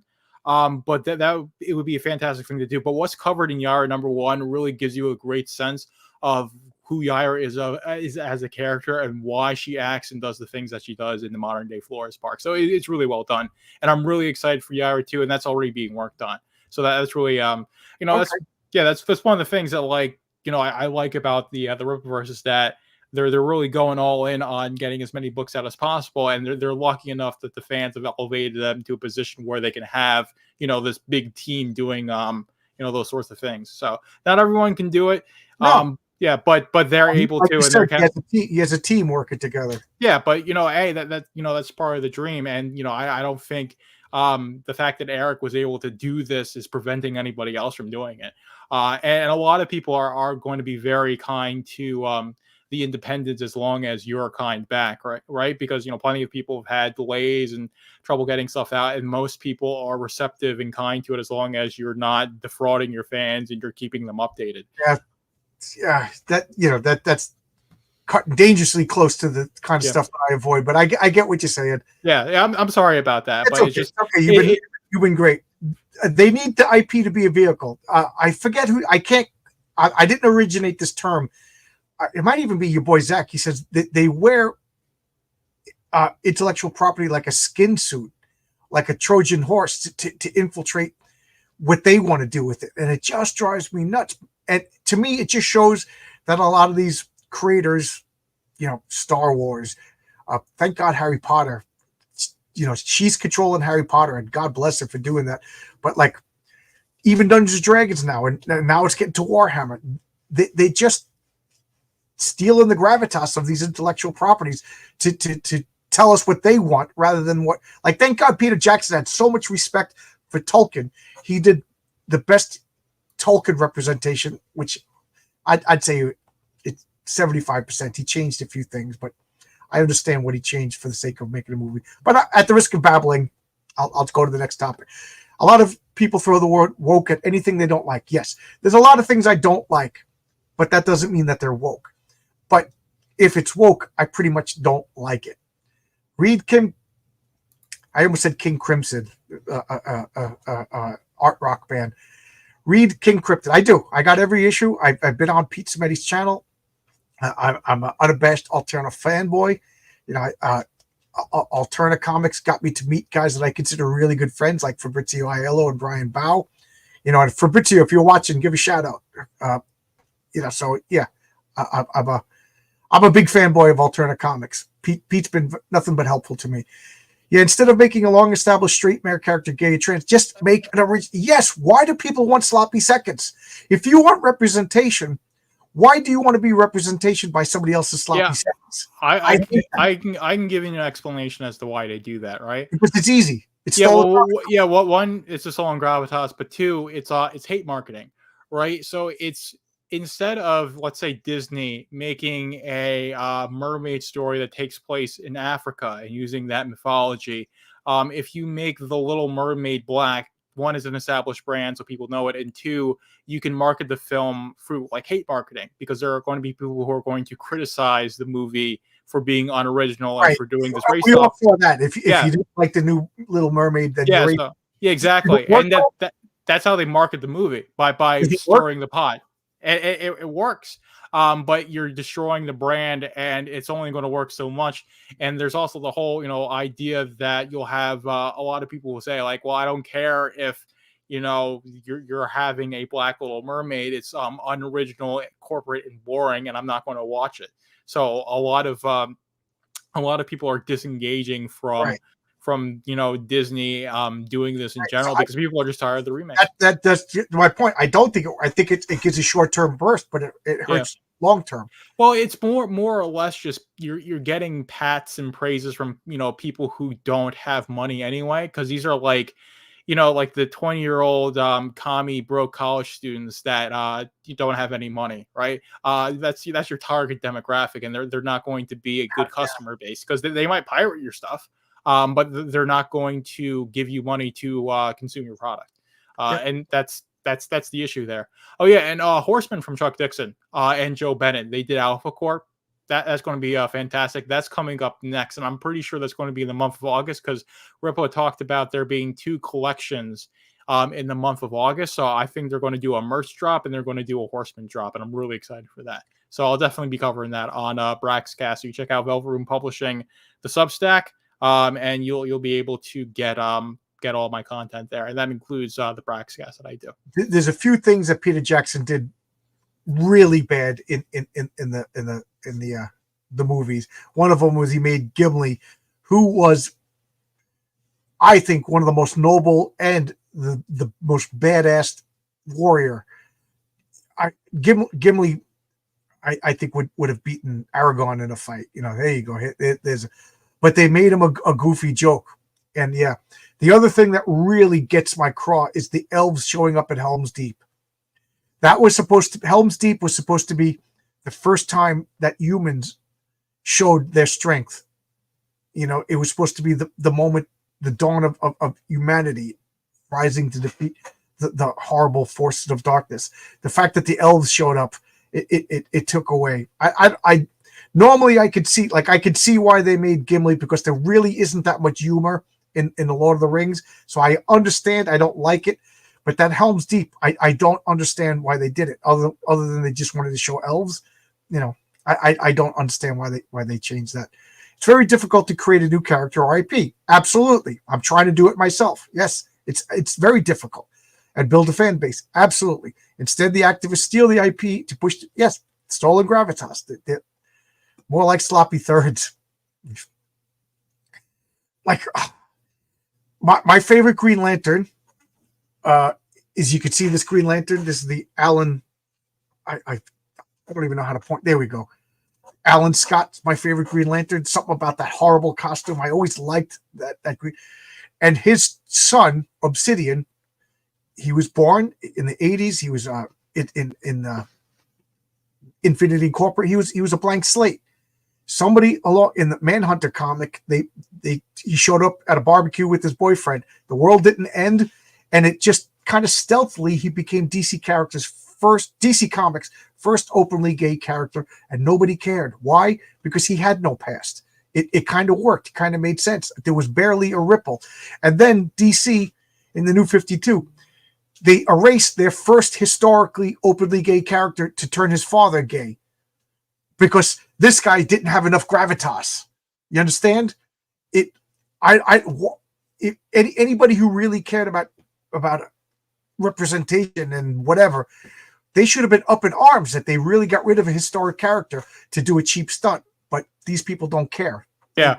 They want to put the flag on Mount Everest. Yeah, exactly. So a lot of the people that they're appealing to aren't, they're not fans. Yeah, they're not fans. They're not part of nerd culture. So, it's only become like very recently that like being a nerd or being into like this geeky stuff has become socially acceptable. Like even like within my generation, people would make fun of you if you liked comic books or read or played video games or were into like Magic the Gathering or those sorts of things. I would say that perception still existed, and it was like shaking it off where it got more mainstream. But the issue is that once it gets to be mainstream, people don't have any respect for the canon, and the people who have control of these cultural institutions are just they just want to make it their platform to push their politics, and that's where we're at right now. A lot of people are sending me messages on Twitter. Thank you. Yes, I think there's a lot of great comics beyond Isom and Cyberfrog. T-Bird and Throttle, freaking phenomenal comic. Josh Howard is, first off, he's an amazing guy. He created his own intellectual property, Dead at 17. It came this close to getting a movie made. And sneak, Josh Howard is going to be doing the variant cover for Mary Sue, because nobody draws cuter girls than Josh Howard. Absolutely, T-Bird and Throttle. I cannot recommend that comic enough. The original one is on Alterna, and now he's doing it on stuff. You can go to joshhoward.net. Great comic. This guy understands superheroes. You're not tossing this dwarf. I know. I cringed. Oh my God. I didn't think it was possible to have a painful cringe until that scene. They wouldn't have needed comic relief if they kept Tom Bombadil. Even Tolkien said that Tom Bombadil wouldn't have fit. But I love Tom Bombadil until I read until I had an audiobook. I couldn't think and pull up your link at the same time because I'm old man. But when I heard somebody reading Tom Bombadil to me, I wanted to fast forward through that because it's excruciating. The thing about Tom Bombadil, though, is they needed to explain the knife.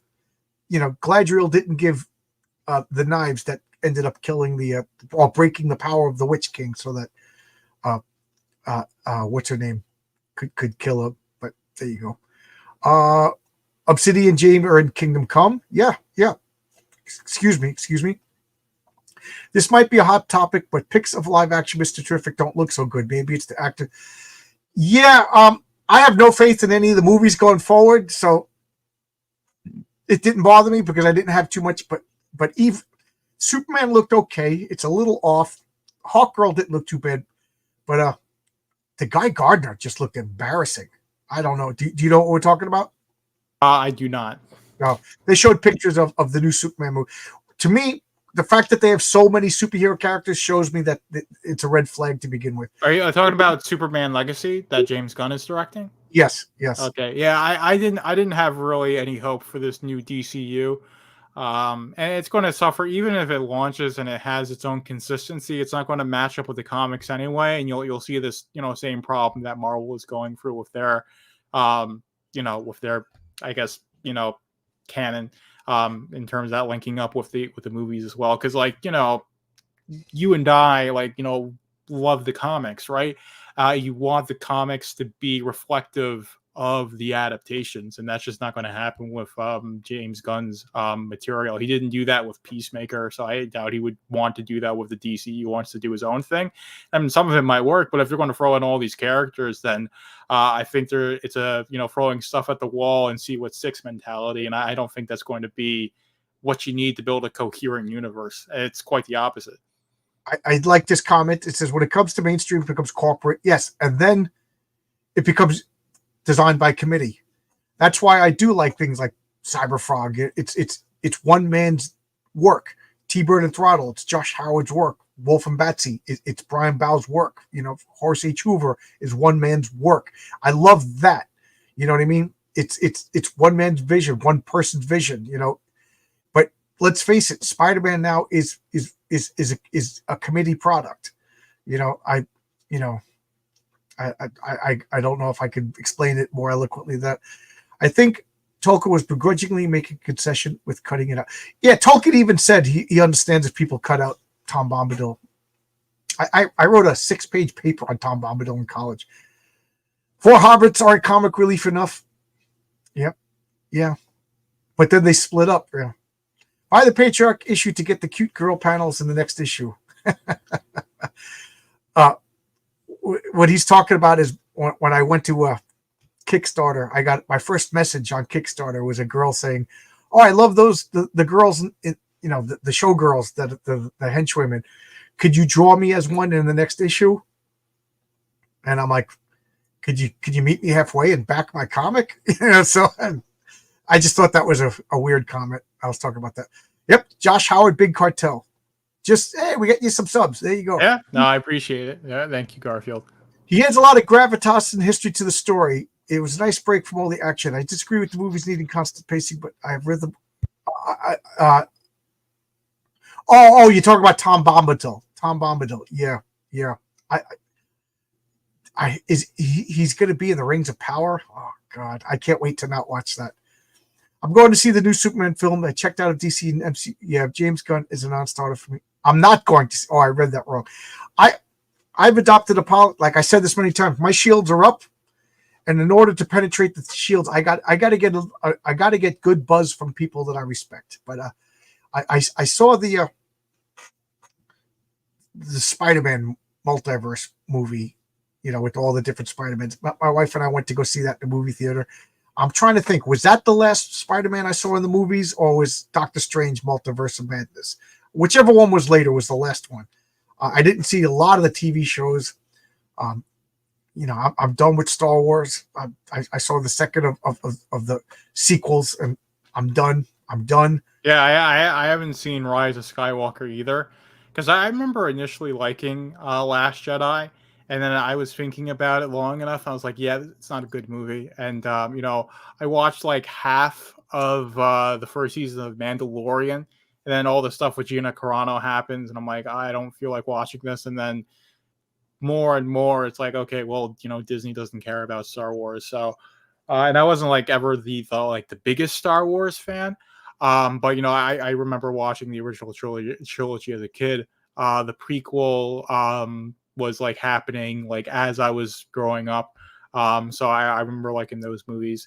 But yeah, it's just Star Wars is just another dead franchise to me. It's unfortunate. It's got such a great legacy. It is unfortunate. Mark Miller, and I'm getting used to saying Miller. Mark Miller said he's optimistic about the Superman film. And he's the bigger Superman fan than me. I love Superman. Mark Miller is even more. He told Rhetorical that Superman is entering into an established world of gloomy, dark heroes, and is a shining light. That's why I don't like the Zack Snyder Superman movie. I know people like Zack Snyder. I don't hate Zack Snyder.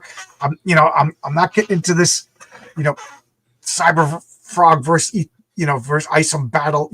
I just don't like Man of Steel. It fundamentally misunderstood Superman. But yes, I want Superman to be bright. I don't like The Boys. I don't want to watch The Boys. I don't want to see Superman devolve into The Boys. Joker, I don't recommend Mike Barron's Florida Man as a first exposure, but it's fun when you get more season 2 style and also old people. I like Florida Man because it's a genuinely funny comic and the humor arises from the situation. It's not like typical comic book humor that is awful, except, with the exception of Mad Magazine, but like most funny comics aren't funny, but Florida Man is funny. And I'm an old person, so there you go. Maybe. Yeah, no, I've read Thin Blue Line by Mike Barron, so I'm not completely uninitiated. So I probably would like Florida Man. But yeah, I think if I'm going to, well, obviously the next thing I'm going to be reading from Mike Barron is Gooding because I pre-ordered that when the collection first launched. So of course I'm going to read that. But yeah, I think the Punisher one because like I just like the idea of the Punisher character, and that's what people will say is like that's like the Punisher one. It's Mike Barron's back in the 80s. I didn't like Punisher, so I bypassed the Mike Barron comics, which I know is a blasphemy. But when Garth Ennis, I was such a big Garth Ennis fan. I loved his Punisher. Then I went back and got all the Punisher comics that I was missing. So I did it backwards. But they're good comics, but at the time, I wanted my superheroes to be shining examples of virtue and everything. I didn't even like Wolverine for the longest time. He was my least favorite member of the X-Men. I like Cyclops because he was the good guy, and then they ruined him. But all right, so we've been going for 2.5 hours. I'm going to give a Hail Mary to anybody who wants to come in. I'll put the link in the chat, and if nobody else wants to come in, I'll end this now. This was surprisingly more positive than I imagined. I really thought it was going to devolve into nastiness. You were an awesome guest. Yeah, no, I just want to talk about comic right, man. That's all. You got it. You got my intention. So yeah. Because like I saw your channel saying like, hey, I've got like hundreds of long boxes or something like that full of comics. You're a fan of the medium, and like I'm getting into like I told you I'm a newbie. So like it's just something that's like, oh, these two characters I know, like I can definitely have a good conversation. And that's what we did, and I'm very thankful for that. And Garfield, answer your question. Cover B is a great cover, but I was thinking, I think cover D or cover A, because like I'm just thinking like off the top of my head, probably, but either cover D or cover A are probably my favorite covers so far. But of course, once I get them in my hands, and I'll be showing them on Braxcast. So if you want to know what I think about the books, the Rippaverse books follow Braxcast because I cover all the Rippaverse stuff as it happens when I do Braxcast every Saturday. So I'll be filming the 23rd episode tomorrow. And if you want to get the concept art book, follow me on Substack or on my Twitter. I'm doing a giveaway for that. And the information to enter is on my socials. So be sure to do that. But other than that, I've got nothing else to say. This is a great conversation. Thanks for having me on. I got one question I want to ask you. You made me think. You're a newbie, you said. Like, what got you into comics? Yeah, so there was some manga that I had read, but the oldest comics I remember reading, pretty clear in my head, was The Walking Dead. Like, I played the Telltale game, and I got into the show, and then I got into the comics a little bit.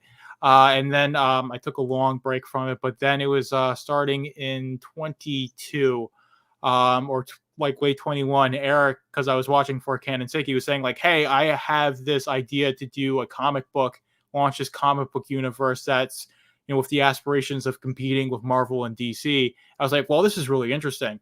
I want to get in on this. And it was before the book even launched. We didn't know anything about Isom, so I started getting into comics. I got into the CG scene. I got Cyberfrog. I got the warts and all omnibus. I got some. I think I got a couple trades of Batman from my LCS, and then I'm 26.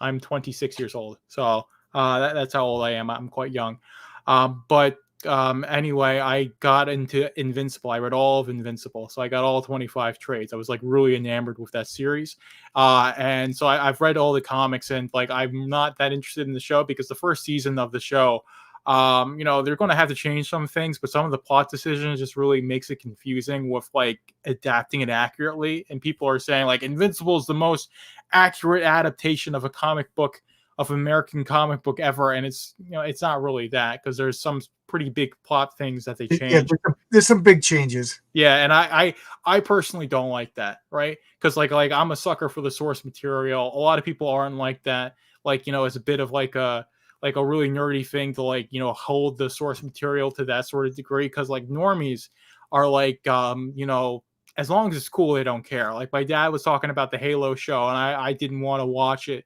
or be engaged with it at all because Master Chief takes off his helmet. It's just not what Halo is like to me. But if it looks cool, if it's got the special effects, people will just watch it because Right. they never really care. I got guys at work who are like, I know you don't like Rings of Power, but you should just watch it. I'm like, no, like, because they're not Tolkien fans. Yeah, they watch the movies, they like the movies, and but I want you. Yeah. So this Brian Suddenly Old. John, what 3 comics that an aspiring comic writer should read? Well, obviously I talk about it every time I turn on the camera. Is the Claremont, Byrne, Terry Austin, and you got to see Terry Austin because he's just as much a part of that. Just phenomenal. You got to read that run. I would say the Jack Kirby Stan Lee Fantastic Four run, just awesome. And the first 35 issues or so of Amazing Spider-Man. These are comics that literally changed the way comics are written and read. Those are the tips of the iceberg. I could go on and on and on, but you asked for 3. The original Fantastic Four, the original X-Men. Well, not the original X-Men. I don't particularly think the original X-Men were much to write home about, but the beginning of the new X-Men, so I'll say X-Men from 100 to 150, those 50 issues run. Just you can't do wrong. Yeah, Amber is a really terrible character. Yeah, they really made her unlikable. Oh, yeah.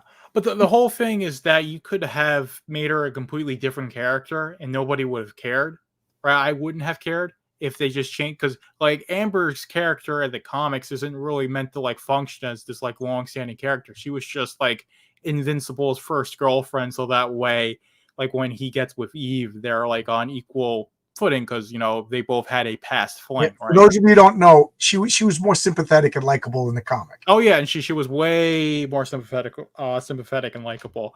And they try to make her sympathetic and likable in the show, but they really dropped the ball. And I don't know. I think it's weird. I didn't realize that that the mother was Asian until I saw the cartoon. I never realized she was Asian in the comic. Am I that stupid? I'm not a Tolkien fan, but Rings of Power's filth look great. I disagree there. Could see where the money. I think the sets for a fraction of the cost, the Jackson films look so much better. Yeah, I everything never. in the writing room was an insult to watch. I checked out after. Well, I didn't even. I have the 4 books, the Hobbit, the trilogy. I've read The Hobbit. I read that in college. I really liked it, so I got to read those 3 books because I want to do my own high fantasy universe. I've written a short story. It's free for the rest of this month for my Substack. It's called A Tale of Score. But I've got this whole like high fantasy universe in my mind. But I want to read Tolkien to like really like hash out like what a high fantasy universe should be, and Tolkien is like that's the grand standard. Yeah. That's like what everyone aspires. You're absolutely right. He's the standard, and you're going to be compared to Tolkien, for good or for bad. But this is 2 hours and 45 minutes, and nobody else seems to want to jump in. I was kind of hoping for a pro Cyberfrog guy and a pro Ripperverse guy, and but again, I could throw out the links, but I can't summon people. But this was a lot of fun. You Joker, excellent guest. You got exactly what I was going for. You didn't make it personal. You didn't make it nasty, and I liked that you got both comics and you were able to back up what you said. So thanks a lot. Yeah, no, it was fun conversation. So if you have a link for that short story, yeah, what is your Twitter name? It's Velvet Room Pub. That's on Twitter, and I have Joker the Foolio. That's like my personal. Well, you know what? Yeah. Post your link on Twitter and at me, so anybody who's following me can see it. Yeah. Okay. Yeah. So I will do that. So I'm going to go off and oh yeah, I need to read the rest of Perfect 10 because that's like another. I read the first issue. I've got the other 3. And I've got, I think, American Bliss and Crossworlds. So genuine comics. I love what Dave Rink. Yeah, he's a great guy. I gotta get. I'm missing a couple of genuine comics, but Perfect 10. He's doing it right. And yeah. Well, Pow is a great artist. Dutchman is getting American comics better than most Americans. Yeah, that's a sad thing. And the thing is that if you had stuff like Perfect 10, in comic book shops, I'd be there every Wednesday. I'd have a whole list, right? Right. And that's all they need to do, and they just don't want to do it. It's so disappointing. But I'm going to go off. I will post that short story. It's free for the rest of the month. It's 1,900 words. And that'll have my Substack. That is where I post everything. So if you want to follow me on only one platform, Substack is the one to do it. But I am out.